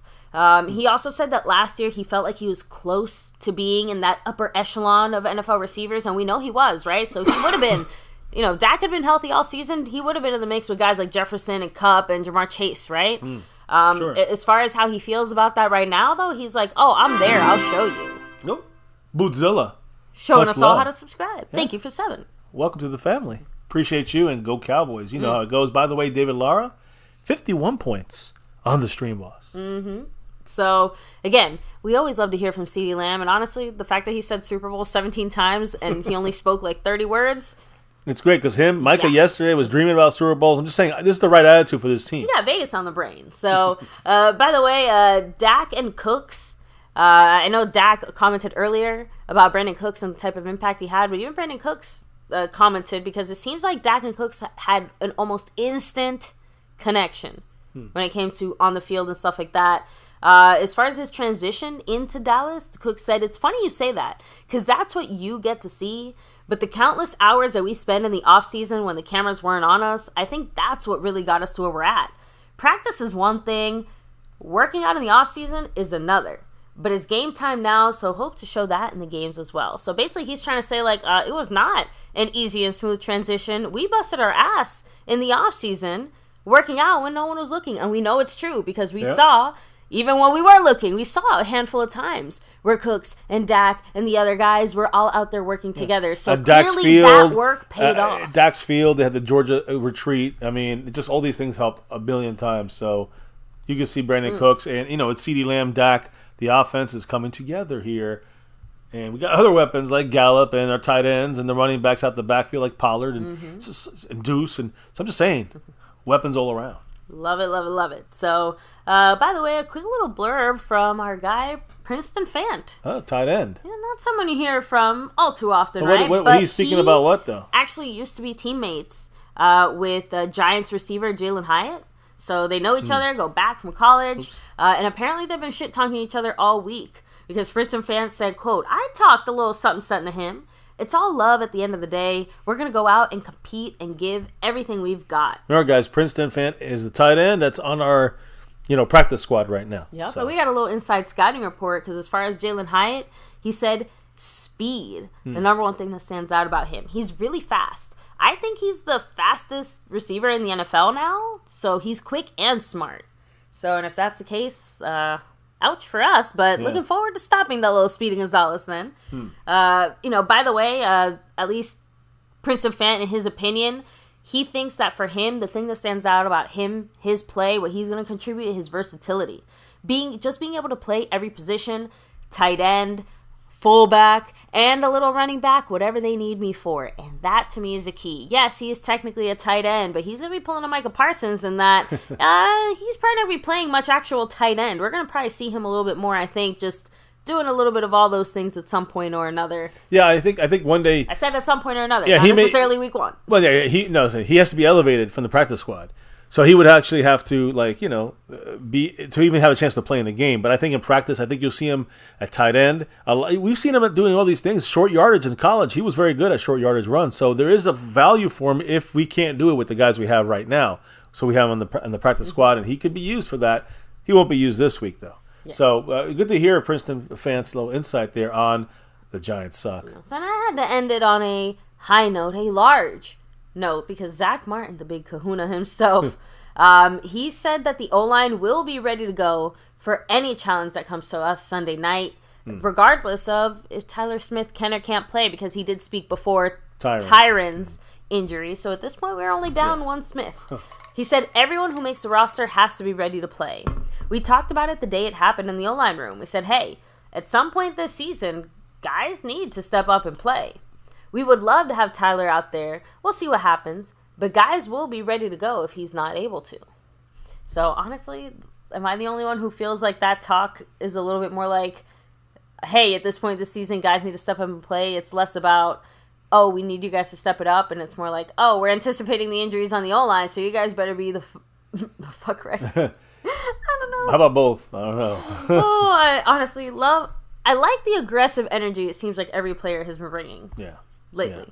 Yeah, the whole listen, we're going to hear now the breakdown here. I'm going to talk about the Giants and Cowboys, Cash but App first... is currently not working, guys. It's a Cash App thing, not an MCF or something. If you guys do love what we're talking here and want us to bring up what we're saying here, definitely we'll, if you guys do drop the Cash App whenever the Cash App works, or you want to drop it another way through here, you can do that, and we can read your comments now, or we can, and not just read the comments, but, also shout you out and everything. But also, we'll do it, tomorrow's stream, let's say, if those Cash Apps go through or whatever. Okay? So, but back, I was going to say back to the chat, because I want to hear at least a couple of quick comments from the family here and their thoughts about what we're talking about right now. So, by the way, Voodoo Alpha, Alex Moreno, he said, I was going to wish my favorite Cowboy player one of the reasons why the Cowboys were finally able to beat the Eagles in the 90s. My man, number 79, Eric Williams. Oh, shit. I did not know it was his birthday. I missed that one. Yeah. So. One of the greats. Aztec Aguilera 4 said, Cooks is going to, cook this season. I agree. So, hey, are you invited to the cookout? Let Wink Martindale and that defense, we're going to talk about it. Let him blitz. Let him blitz. I hope so. Because Cook's on a slant, it's over, baby. It's over. Jason wants to know, what linemen do we have on the practice squad? Well, that's a great question. I was prepared for that one. Brother, here's the answer to that. When you look at our practice squad right now, it is a great question. You have a couple of centers. You have Brock Hoffman, offensive line. He's a center guard. And then you have the guy we picked up from the Giants himself, Sean Harlow. He's offensive line, but he's mainly a center as well. Can play guard probably in a pinch. So those two guys stand out right off the bat. And you also have a guy he's a kind of a project player, tackle, Alex Taylor Perlow. He's like 6'9", but he's not ready to play. So take him out the mix there. This is all the practice squad guys as when we got him in the last check. We also have Earl Bostic. He, to me, was maybe, he's behind some of these other guys as far as chances to get. But the Cowboys do like Earl Bostic, so you may see him move up. One of these guys will be moved up to the elevated roster. You can bet your ass on that. And I think guys like, I don't know, is CJ Goodwin on this list? I don't think, he is on this list.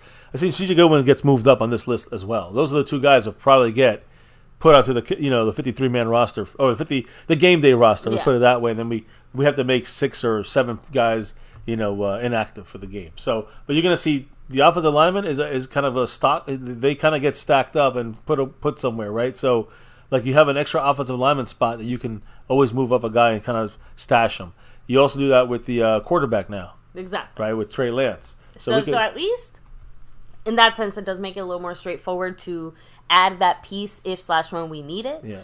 Let's just really hope we don't end up needing Well, I mean, Trey Lance, I don't even know if we'll use a designation and just make him inactive right now because he ain't ready to play at all in the Cowboys system. Even if he was, what can he do out there? Probably not much. So if he can, you have to assume it probably is going to be at least maybe like another 2-ish, 3 weeks or so before he can be trusted ready to go from the Cowboys side of things. So at the very least, you move him onto your quarterback exemption list. And you could probably bring it. You could probably make one guy. You can keep another guy from being inactive. Is my point. I agree. So that's the way you can use that spot. Heck, maybe the Cowboys just to jump that. Maybe they'll put Trey Lance in that spot, even not necessarily to try and use him, but just to open up that spot. I'm and sure be able to move that around, even if they're not exactly feeling that he's ready or or deserving of it just yet. Right. It's better to do that. My point. It's better to do that than you just move a guy. As an inactive for no reason. You can move it. Look, it's basically those spots are there for you to play around. This is basically inactive. You moving him there, so inactive. He can't play unless emergency happens and both guys go down. Yeah. Cooper Rush and Dak Prescott. But the other thing is, at least him out there. You got a guy who can throw the ball in a very basic skeletal system for short plays. You can still have him running the offense if you needed him to, right? In a very basic way, very simple, basic way. Just run the ball, be safe with the ball, use his movement. And just the basics of him, use him in the game if you ever need to get that point, which they won't. But the Cowboys will put him on that third quarterback exemption, game day exemption place, and then we'll be able to have one more guy active. And, it lets us have 2 of these guys go to the elevated roster. Good question, Jason Renfro. Good question. That was for his dollar holler earlier. So, and by the way, so Thomas Garrett, they were teammates at University of Tennessee.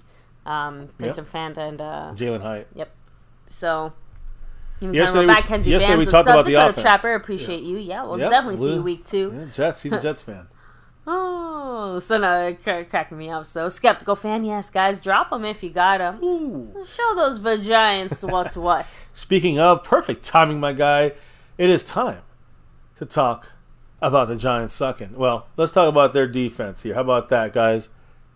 Let me see here for a second. Yeah, okay, so let's talk about it. First and foremost, we're going to be in our Cowboy white jerseys, our home jerseys, and our, usual, whatever color pants those are, I guess you could say. So I forgot the actual name. But, we got our usual home game there against our home outfit that we're going to be wearing at the Giants. The Giants will be the tops will be navy blue, white pants with the blue socks. So when you look at these stats with the Giants, Cowboys, yesterday we touched a little bit on the our offensive side and much more on our defensive side versus their offense. But today we're going to always touch on both things though. Offensive stats for the Cowboys: 27.5 points per game last year. The Giants 21.5. They don't score many points. When it comes to the rushing yards for the Cowboys offense, we 135.2 rushing yards. When it came to their rushing defense. Let me see. Well, no, I don't. Yeah, when it came to their rushing defense, they allowed 144.2. Not very good for them. So we were able to run on them. This is all last year, though. When you look at their running ability, 148 yards per game for them last year. Cowboys only allowed 129, even with our broken defensive stats sometimes. By the way, points per game, Cowboys last year allowed 20.1. The Giants allowed 21.8. Had a decent defense last year, but the offense was the biggest issue for them last season. So, passing yards. Cowboys 219.8 last year. They allowed 214 last year per game. And Giants only 187.7 passing yards per game. The Cowboys allowed 200.9. Very good. We're going to be even better this year. Turnover differential. Cowboys were plus 10. The Giants were plus 3 when it came to turnover differential. Both were in the green, you can say. Total yards allowed on defense. Cowboys 330.2. Giants 358.2. Now, adding one little wrinkle to this thing here, in 2022, the Giants allowed, like I said, 21.8 points per game. They also did that at home. Exactly the same number there, 21.8 at home. That was the 11th worst last season. That's where we're going to be playing this game at the Giants. And last year, the Cowboys scored 24 points per game on the road. That's the 7th best last season. We can score on the road. It's not a scary sight for us to have to go on the road and play against any defense, specifically this Giants defense. And let's talk about it, because I'm just going to go through some of their guys here. Let's switch it up for a second and look at, that's where it's going to be played at. That's what it's going to look like. You see some key pieces I'm going to discuss tonight. Some because they're good, some because there's question marks and we can attack. So, this defense for the Giants, all right, they run a 3-4 defense with a pass rusher. So think of 3 down guys and then Micah coming in. All right, so you got Dexter Lawrence as the nose tackle. All right, they got really a couple defensive tackles as that 3-tech kind of guy. Leonard Williams, we know him. They also got a Sean Robinson behind him who can also play nose tackle. So they got a guy who can, got 3 guys inside and you can easily rotate in and out. The edge rusher type guy is Azeez Ojulari. All right, so he's the edge rusher, and Jihad Ward is the backup there. We know him well. Now, if you watch the Hard Knocks, you saw Jihad Ward kind of talking smack to Aaron Rodgers. Like he said, I don't know, nobody knows who you are. Like to Aaron Rodgers, he said this to. And then Aaron Rodgers proceeded to throw a touchdown the next play. Anyways, pass rushing, the pass rushing edge guy they have, the Micah Parsons is that guy you see on your screen right there, number 5. I discussed Leonard Williams here. He's number 99, looking right at us, has the ball in his hands there. So Leonard Williams, somebody you definitely watch for. Dexter Lawrence, very good. Ojulari, very good. All these guys are good on that defensive front, the trenches. And Kayvon Thibodeau, number 5. Guy the Cowboys really loved and wasn't ever going to get to him last year in the draft. He was picked, top 10, 15 guys? Thibodeau is going to be a guy, a key piece in this game. And, it was going to be Thibodeau versus Tyron Smith. Damn. So we got to figure that out, because that could be one of those issues where Tyron Smith's not there. What's this next step going forward? That's a big question there. We'll get to that as we kind of discuss this and break it down a little bit more. We also have the middle linebacker for the Giants. His name is Bobby Okereke. All right, and we're going to actually go dive a little bit deeper on him, because he's a key piece to what we need to do against the Giants. Even with our backups, if needed. The will linebacker is Micah McFadden. All right. They also got Isaiah Simmons in the mix, so don't sleep on him. Isaiah Simmons, somebody to watch. Boogie Basham is a pass rusher. So that's their front 7 guys there, 7, 8 guys. They got some. Let's talk about the back end here in a moment, because we got make way for the man, Mark Hovsepian, guys. Appreciate him as always. The man from Hawaii here. He's dropping that 5 on it, and he's saying, looks like that left side of the line won't be 100% healthy. Smith not healthy. What a surprise. I think Jerry Jones thinks Dak has a Marino release. So, listen, I know one thing McCarthy planned. First of all, much love to Mark, the man Mark Hovsepian, but I think, and I'm going to guess that Mike McCarthy planned for this. Now, did he plan for 2 guys being down? I don't know if anybody can plan for that. And we discussed, the wife discussed this earlier, that with the depth being lacking on every NFL team, the Cowboys didn't prepare wisely, in my opinion, with an Osiris Torrance, as you agree, I think, with that as well, Mr. Mark Hovsepian. So I do think also that the Dak and Cooper Rush, and we saw Will Grier, and we're going to see with Trey Lance, all these guys are practicing quick releases. So I'm not saying he has a Marino quick release, but I am saying that the idea is to get the ball out in under 2 seconds or under 2.5 seconds as best you can, because it's 2 quick reads and then you go. This was the plan before injuries. I think this was the reason why McCarthy planned this, for this reason, because he knew he was going to get the depth backing, the depth help from Jerry Jones, or if it's even out there, right? So, I don't know, Mark. I think that McCarthy planned a quick offense thrown in to their scheme on purpose for that reason. Not the whole game is not going to be quick. It's just going to be, quick reads, and then we're going to go to a different system. I think it's going to slide back and forth into this thing, McCarthy. That's what he showed me, at least, in preseason. So I hear you, Mark. We'll talk more here. David Lauer to 46 points on the Stream Boss. So I'm looking at the Giants, linebackers and defensive line, and it's not bad at all. I'm going to leave it at that. It's not bad at all as far as attacking, being disruptive. Definitely they have some speed added on that defense as well for the Giants. So, again, when you look at possibly not having 1 or 2 of our starters on the left side, that's an issue. I just talked about their pass rush. We're going to dive a little deeper on these guys, but the secondary is where their weakness is at. So attacking them, Dak, McCarthy, this is going to be key. We got our weapons out there, our receiver weapons. So we need Dak to have it through 2.5 seconds. Can we get that for him? So, cornerbacks. This is important. The Giants are starting 2 rookies. They're staying right there.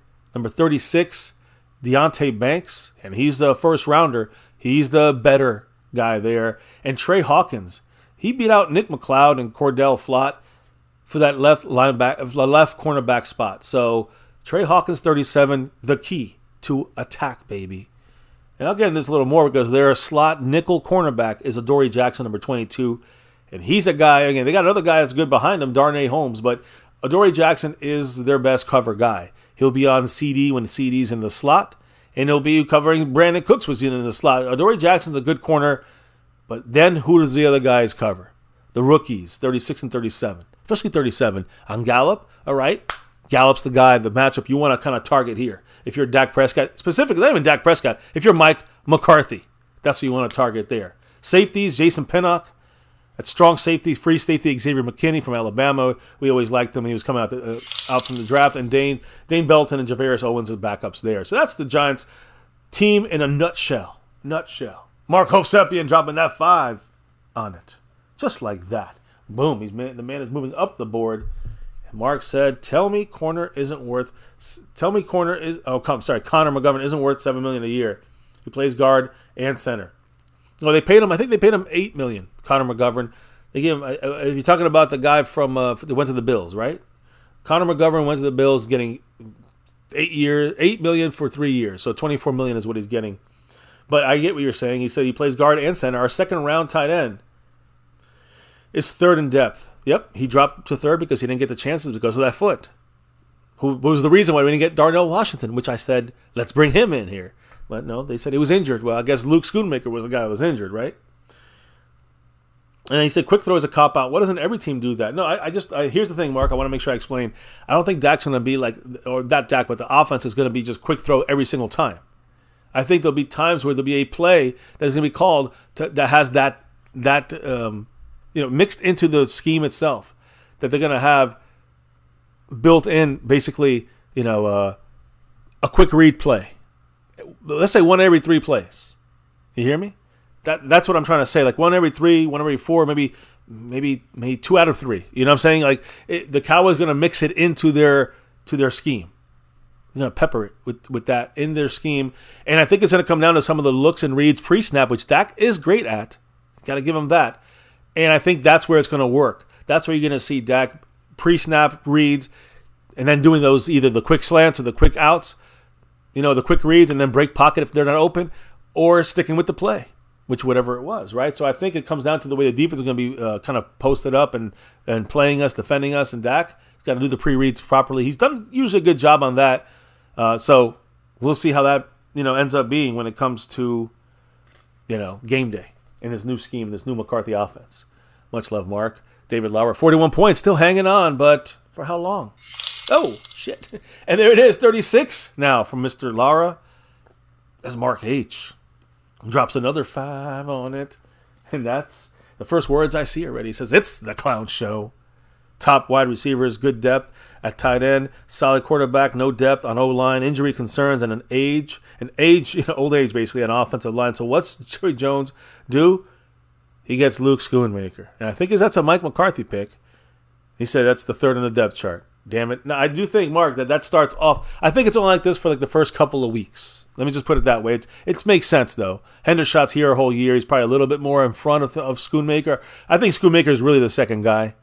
But the Cowboys have to let him earn it. You know what I mean? So he had, 2-3 less weeks of work. And even in OTAs, he wasn't there. He was in a boot. So just think of it like that, Mark.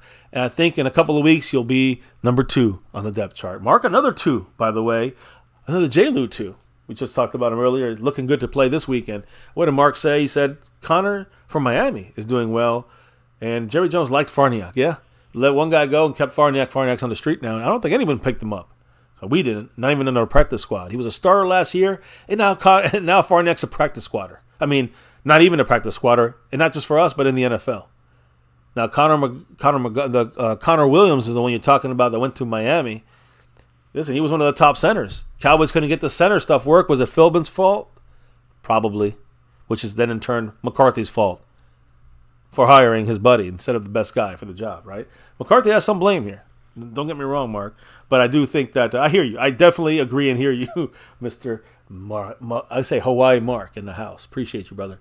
So, David Lauer at 34 points on there. And I see Voodoo Alpha, Mr. Moreno here chilling with us. Yes, Tyron Smith is injured. Yes, his ankle got rolled, Voodoo, unfortunately.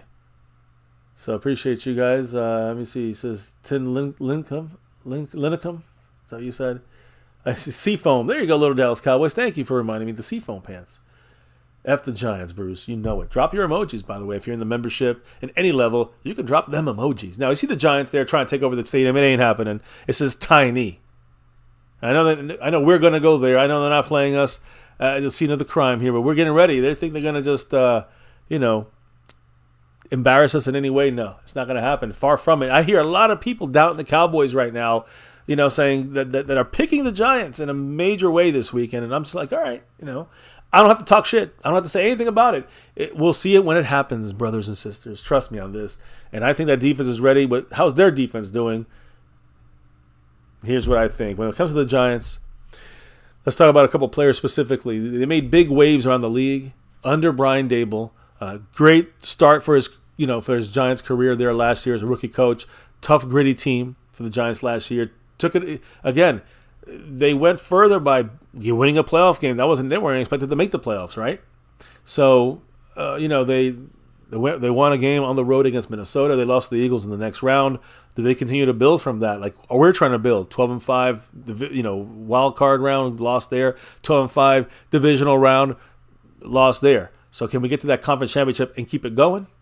We're going to find out for us, but for the Giants, they have made some key adjustments in their offseason on the defensive side. And this is that last night we talked about the offense. Today we're talking about the defense. Year 2 of Wink Martindale, not the game show host. Wink Martindale, the defensive coordinator, formerly of the Baltimore Ravens, been with the Giants last year, and very aggressive, fast, try to use some deception defense. You know what I'm saying? So the Giants defense found success with defensive coordinator Wink Martindale. They finished the year with the 5th best third down defensive, stopping there, 35.1%, and red zone 49.2%. Guys, they again 5th best in both those categories, but they ranked 17th.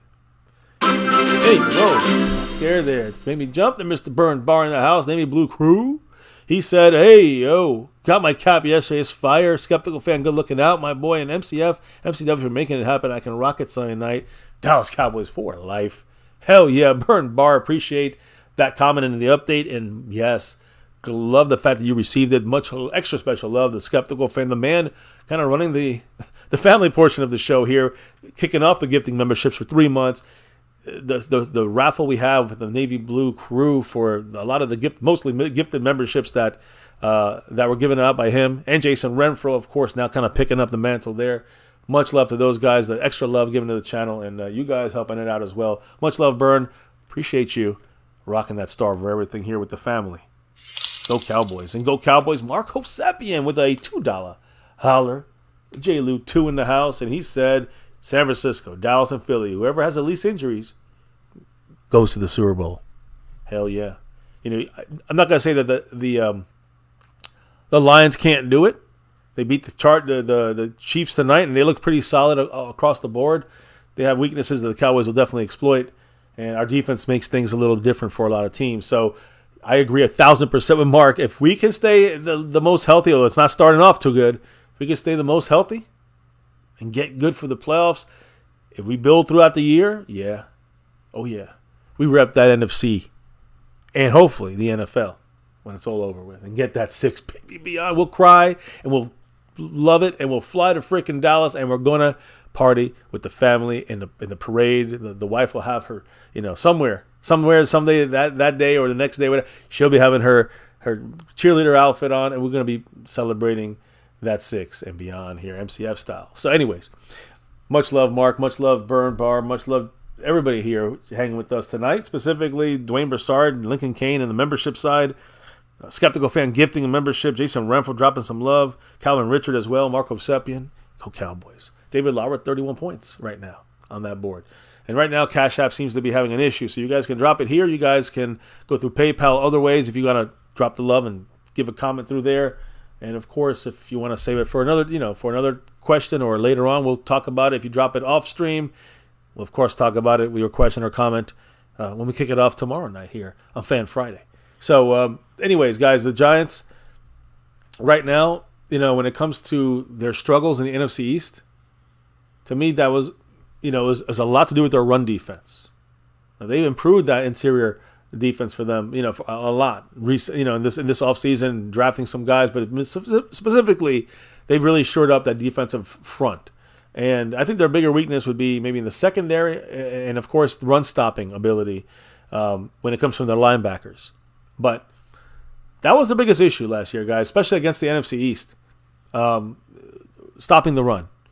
That gives you a hint maybe what the Cowboys should do. Well, we'll see. In the 5 games of the Cowboys and Eagles, in the 5 contests the Cowboys and Eagles played against them, the Giants defense surrendered an average of 200.2 rushing yards per game. So that's where they made a big acquisition, and we're going to talk about this guy in a minute. His name is Bobby Okereke, and I hope I'm saying his name right, but I'm sorry if I'm not. And defensive lineman Raheem Nunez-Roches. Again, he's one of the backup depth guys, rotation guys. They also picked up a guy I really think I wanted him for this team as a nose tackle, Sean Robinson. So they definitely improved that. They added a couple Mozzie Smiths and Jonathan Hankins, is what they basically did when it comes to the interior. And they added a linebacker who's like a LVE type guy. Let's just put him that way. I'll talk about it more in detail in a minute. So that's how they're going to try to improve their run stop, and they address it the way, similarly to the way we try to address that on defensive line. So again, the Giants made a priority to boost their run defense. And again, remember, I keep in my mind, if we're missing 1 or 2 of our starters on the left side, that's where Mike McCarthy has to come into play and has to adjust. You have to adjust. Kellen Moore was horrible at it. I trust that McCarthy will be better at it and adjust to make plays and tweaks that go away from that. Maybe you don't do as many plays going to the left as to the right anymore. Talk to the analytics team and see what they can tell you. Either way, be smart about it, McCarthy. We're trusting him on this to make it easier and help the offense. And that means Dak and anybody out there as often and as much as possible. Dak, the running backs, you help Dak, you help the receivers and the tight ends. So that's the key there. So the Giants also acquired a couple players in recent trades. I discussed some of these guys really quickly, like Isaiah Simmons from the Cardinals, edge rusher Boogie Basham. So they got some depth pieces that have some good upside. And they come in there kind of like, I'll say they're kind of building in a little bit Dan Quinn-ish. Let's be real. So, again, they're hoping that these acquisitions are going to help them with their sack total now as well. They had these guys, the Giants, they had 41 sacks, which was better than average, but only 13th, not a top 10 sack defense last year. So when it comes to the Cowboys and the running ability, Cowboys one of the top rushing attacks, in the NFL last year. We ran the ball, We were sixth in attempts. We were ninth in yards, and we were second in touchdowns on the ground allowed. That was Zeke.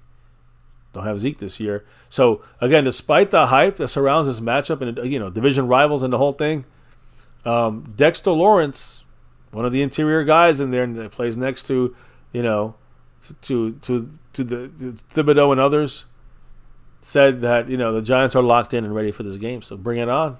All right. Now I put up Tony Pollard for a reason. This is his first starter, true like by himself, no Zeke to fall back on or whatever. Starter, full game, it's on your shoulders kind of game, test, whatever you want to call it. So let's clear up something too for the Giant fans that don't realize this, but this is not like Tony Pollard's first start. So I want to make sure we clear that up because some people think, oh, he's gonna fuck up. This is his first start. No, he's had multiple starts last year. 4 games in a row. I mean, the guy has been very dynamic. All right, and he hasn't started. He started multiple games before, but this is the first overall look of him as the true starting running back for the Cowboys. And he did that same thing in high school and college, so he's doing it here. The Cowboys do have some young depth behind Mr. Tony Pollard, and we know Rico Dowdle is the backup guy. Is going to take more of those kind of Tony Pollard snaps. But you got Hunter Lipke. He's going to help pass block, can do the short yardage stuff, catch the ball at the backfield. So there's his abilities, and of course Deuce Vaughn. I want to see him out there 10 to 15 snaps and touching the ball. Can he get the ball 4 to 7 times? If you're getting him 10 snaps, can he get the ball 4 or 5 times in his hand?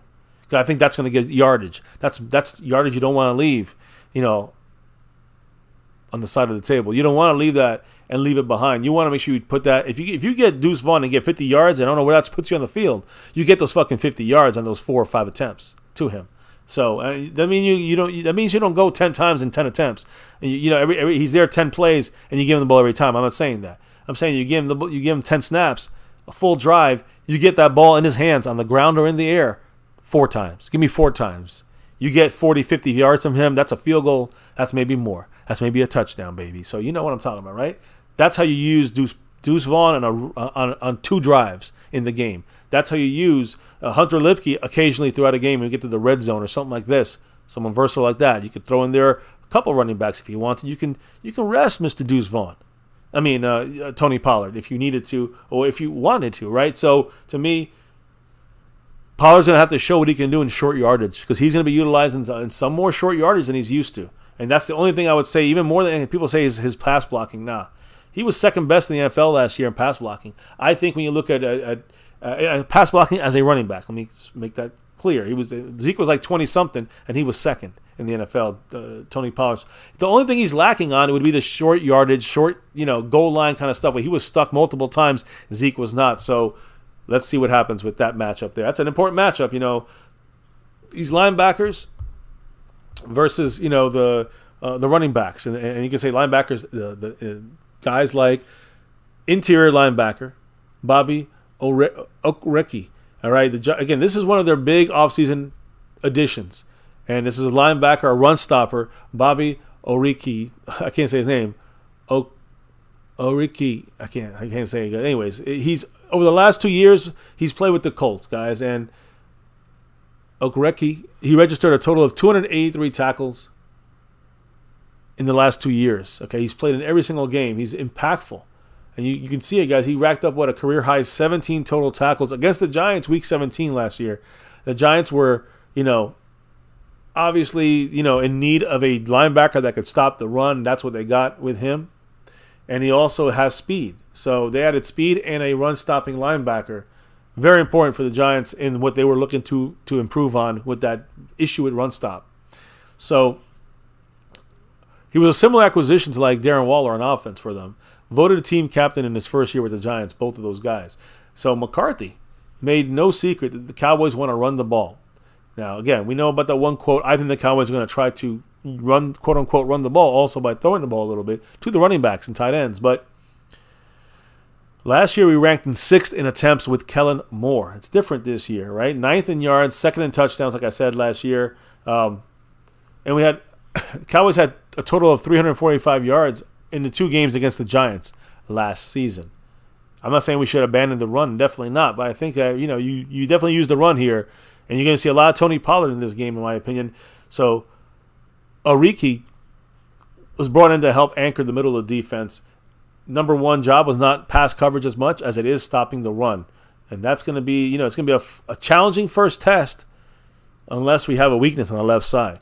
So again, that would make it an easier job for him, repping the Giants, I guess. So that's the run stop side of things. What about our quarterback and trying to make sure we don't get pass rushing pressure often in this game with a possible broken offensive line? Without these two guys, it could be a major issue going forward. So when you look at the person who's got to deal with that, it's going to be Dak Prescott. And the guy over there, right to our left, the bottom left, is number 5, Kayvon Thibodeau, second-year guy. He suffered a knee injury during the preseason last year. Made his official debut when? Week 3 against the Cowboys. He was limited to 58% of the snaps that game. He had a pass breakup against the Cowboys in a solo tackle. He finished his rookie year with 49 tackles. He had 33 solo, 4 sacks, 6 tackles for loss, and 13 quarterback hits, along with 2 forced fumbles, 2 fumble recoveries. 3 of his 4 sacks came in the final 5 games of the year, so he was getting hot. Now entering his second year, first full offseason with the Giants. Kind of reminds me a little bit of Sam Williams. Keep that in mind. We got Sam Williams in the second round. They used the first round pick on Thibodeau. Unlike last year, though, this second year, they call him an outside linebacker. He's an edge rusher, basically. He enters fully healthy for this game, entering the season. A lot of people say that he's just a pass rusher, but he does do some little plays that Wink Martindale, the defensive coordinator, big time is excited about and can use them to disrupt some run plays. Think of little Micah Parsonish. That's why I say that. Nothing like Micah, in the sense of what Micah can do, but think of the same idea from a defensive coaching perspective, to use a guy who's going to be disruptive pass rush, but also, run blow up kind of guy on the outside. So with all of that, again, we have our broken offensive line. I just mentioned that, but if they can get one or both guys back, we're going to be fine against Thibodeau. We have one of the top offensive lines when they're healthy, as we know, probably top 6 to 10 offensive line in the NFL. But now, again, Terrence Steele back from injury, Zach Martin back from holdout, Biadasz ready to roll, but then we got Tyler Smith with the hamstring, and then Tyron Smith once again with that ankle rolled on. So again, last year the Giants were unable to sack Dak Prescott in that Thanksgiving game, unable to sack Cooper Rush in the first game in New York. So according to Wink Martindale, he said he used last year's games against us as learning lessons for this upcoming battle. So that's how they're going to try to corral Dak Prescott using number 5. Now, I think that if we can get a little bit of blocking from our offensive line, and let's hope, knock on wood, that 4 or at least 4 of these guys are there, but let's say all 5 are there, even better. But let's say 4 are there. I think we can still handle the Giants' defensive line in the trenches. That's going to really be the key here, to give the Cowboy offense time to chop away at this Giants defense. And the reason I say that, as you look at these guys, you see number 5, you see Leonard Williams there in the middle of 99. These are very good players. But you're looking at the other side, the other 2 guys, number 37, number 36. That's their weakness, and that's where Dak steps in. Now, am I saying these guys suck? Hell no. Am I saying that number 36, Deonte Banks, could be a guy that maybe you want to watch for in this game? Don't attack him heavily in the beginning. Well, yeah, you can take caution. How about Trey Hawkins, number 37, right next to him? Well, we'll talk about it. This is the first test for a lot of these defensive rookies. We talked about offensive rookies yesterday. How about defensive rookies, guys? They were found, you saw them as starters on the depth chart. Everyone kind of expected number 36, Deonte Banks, to earn one of those starting cornerback spots. But it's the other guy that's the kind of question here, guys. Dak should be attacking number 37. That's their 6th round pick. Did I say that loud and clear for everyone in the back? 6th round pick, number 37, Trey Hawkins III. He's a rookie out of Old Dominion. He had a very strong performance throughout training camp and in the preseason. So, again, he got a little help as well from their best cornerback, which is their nickel corner, Adoree Jackson. spent a lot of time with him, kind of helping him work in the slot as well for number 37. So they're trying to make him that dual threat kind of outside-inside corner. Trey Hawkins, good training camp. That don't mean really shit. Let's be real about that. So Adoree Jackson just tweaking him up a little bit there. The guy in the slot is going to go a lot against CeeDee Lamb.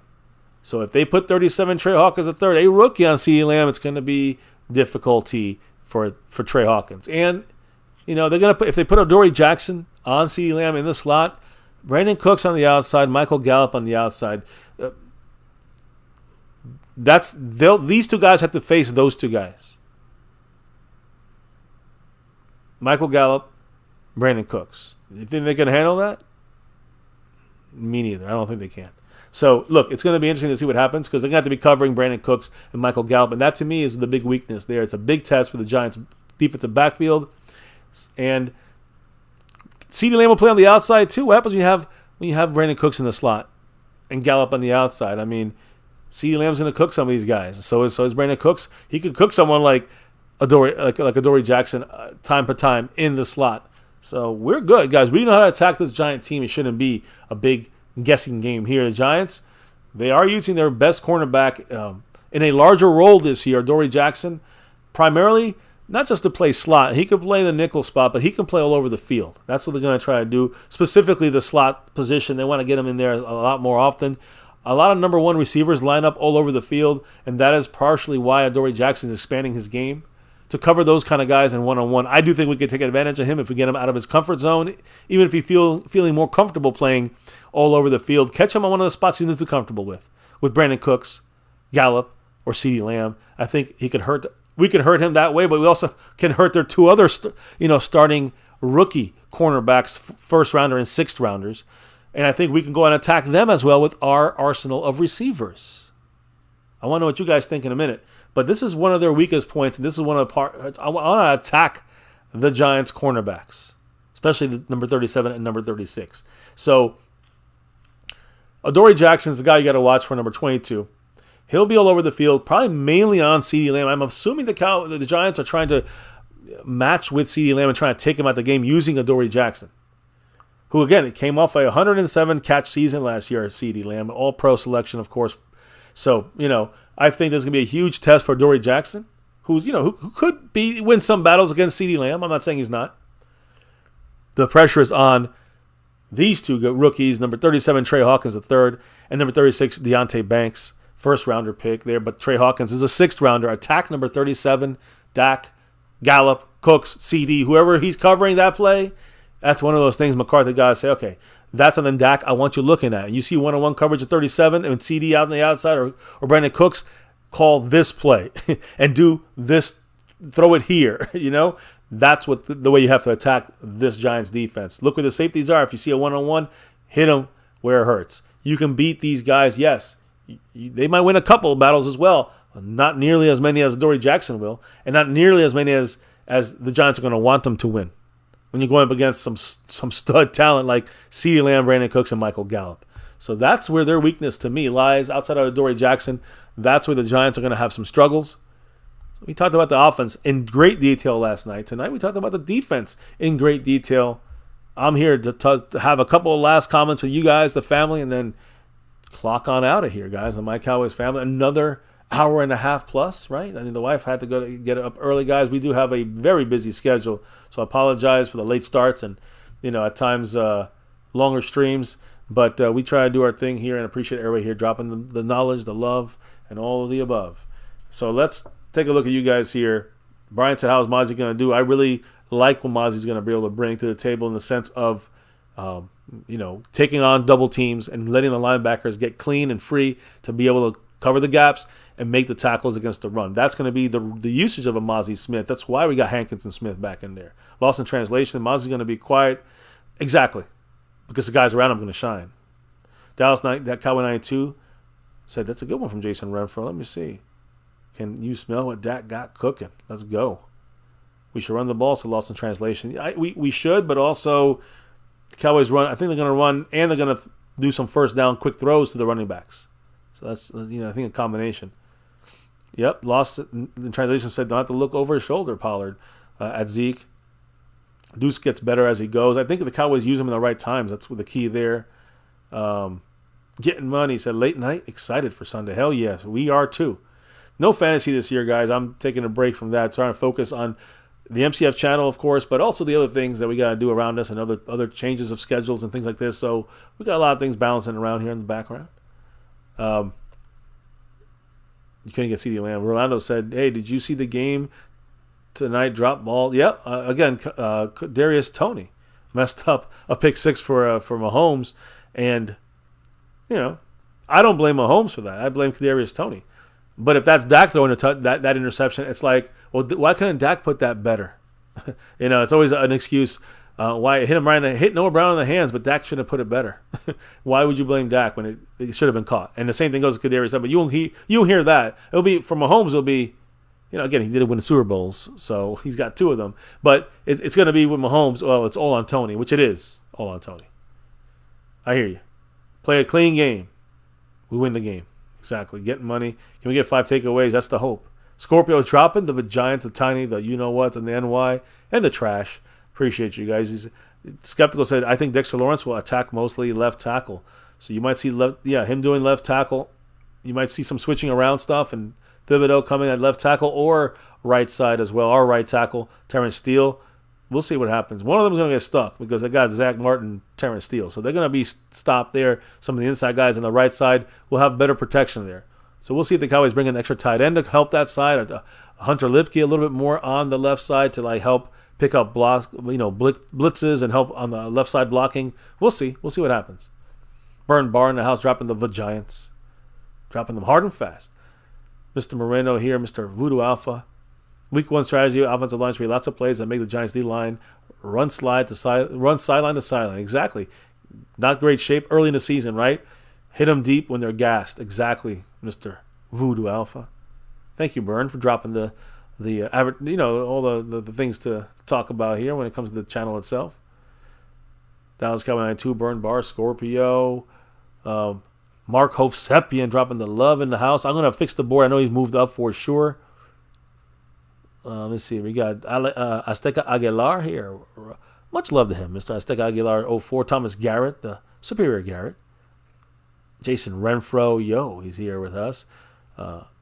Little Dallas Cowboy. Bruce got the Toxic Juice. Skeptical Fan. JX3. Kenzie Bands. Dallas Cowboy 92. Cactus G in the place to be. Lost in Translation. Dakota Trapper. Let's see here. Haley 94 Where in the house a little earlier tonight. Retro Scotty, 808 Cowboy, and on and on. The wife, who obviously I said take a early night tonight here. Thank you, Byrne, for that. That's funny. I should do that from now on. Put something on there. I'll just put everything you put, exclamation point flute. I'll put Burn Bar something, and I'll just make up something to, piss you off. So I can't ever do a flute anymore. I'm fucking with you, Byrne. It's just a funny idea I came up with right at that drop of a dime there. Hey, we got Mr. Scorpio in the house here saying, I won. Much love to you guys, everybody here in the house.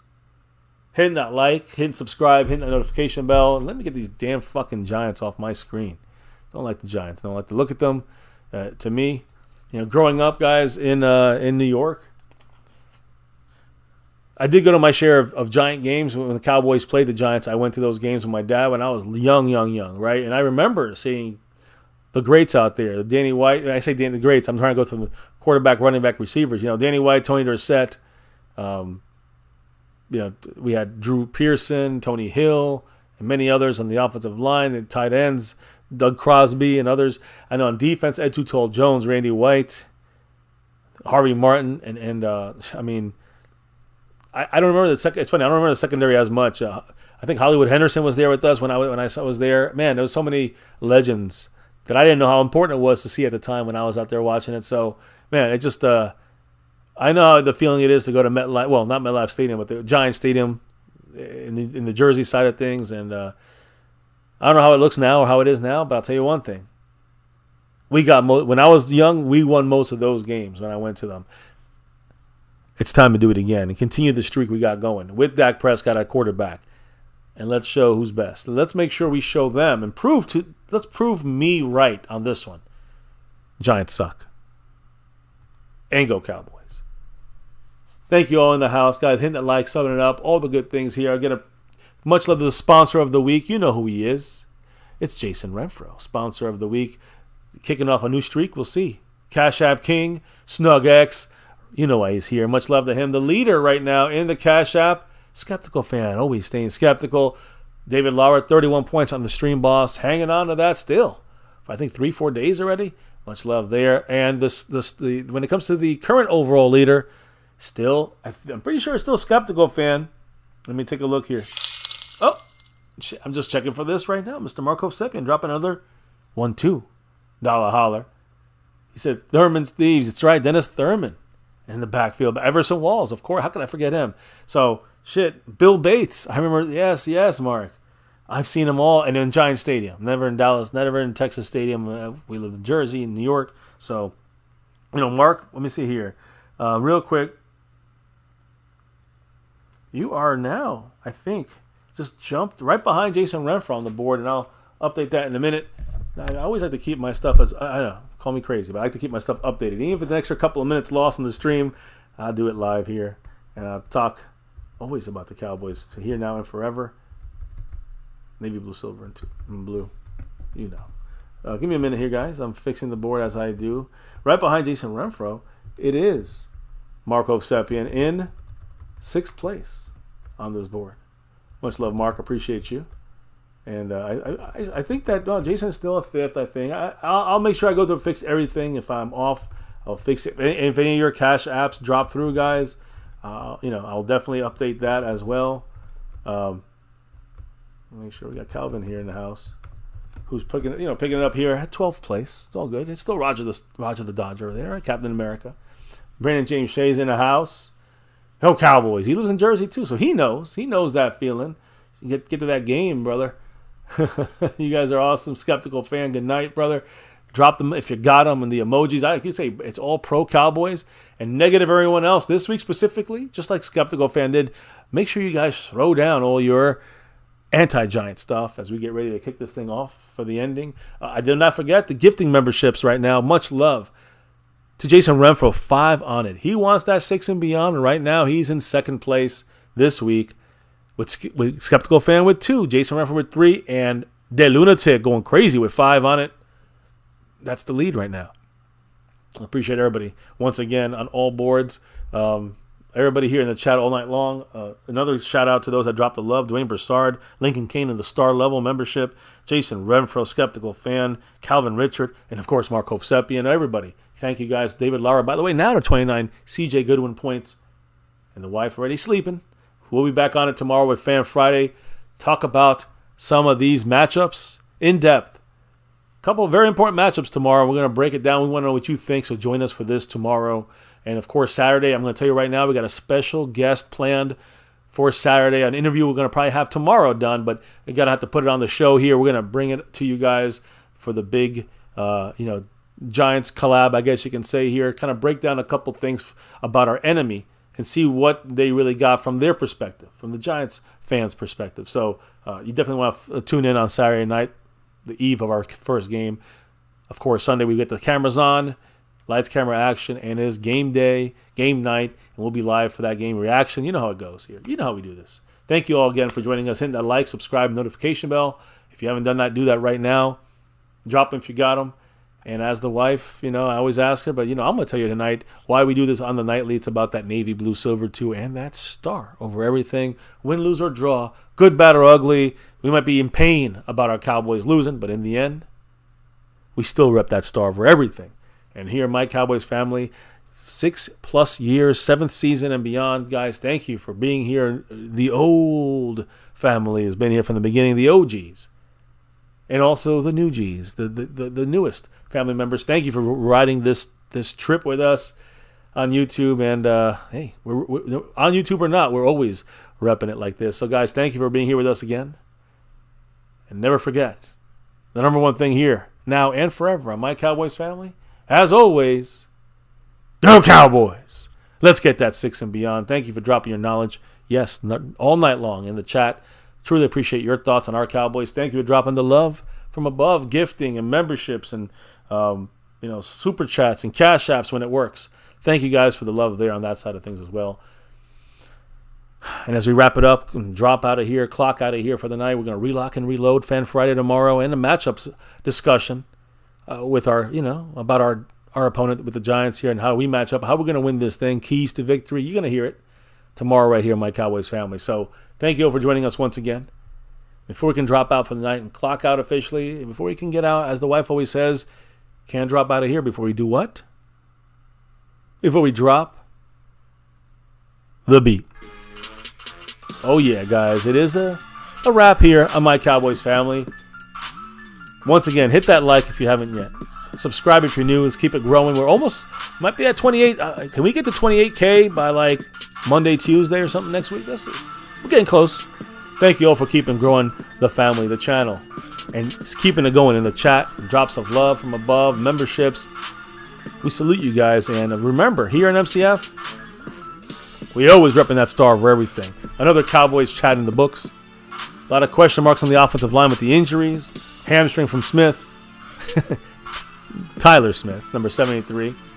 Now we got a rolled ankle from Tyron Smith, number 77. Will it have to be TJ Bass? Awesome Richards? Chuma Adoga? We shall see. I know on offense we heard from Dak and CeeDee Lamb, but we got to attack this Giants defense. We know their defensive line, their pass rushers, their linebackers. We see that number 37, 36 right there. That's where we got to attack, especially 37. That's my key there. Attack 37. Trey Hawkins, 6th round rookie.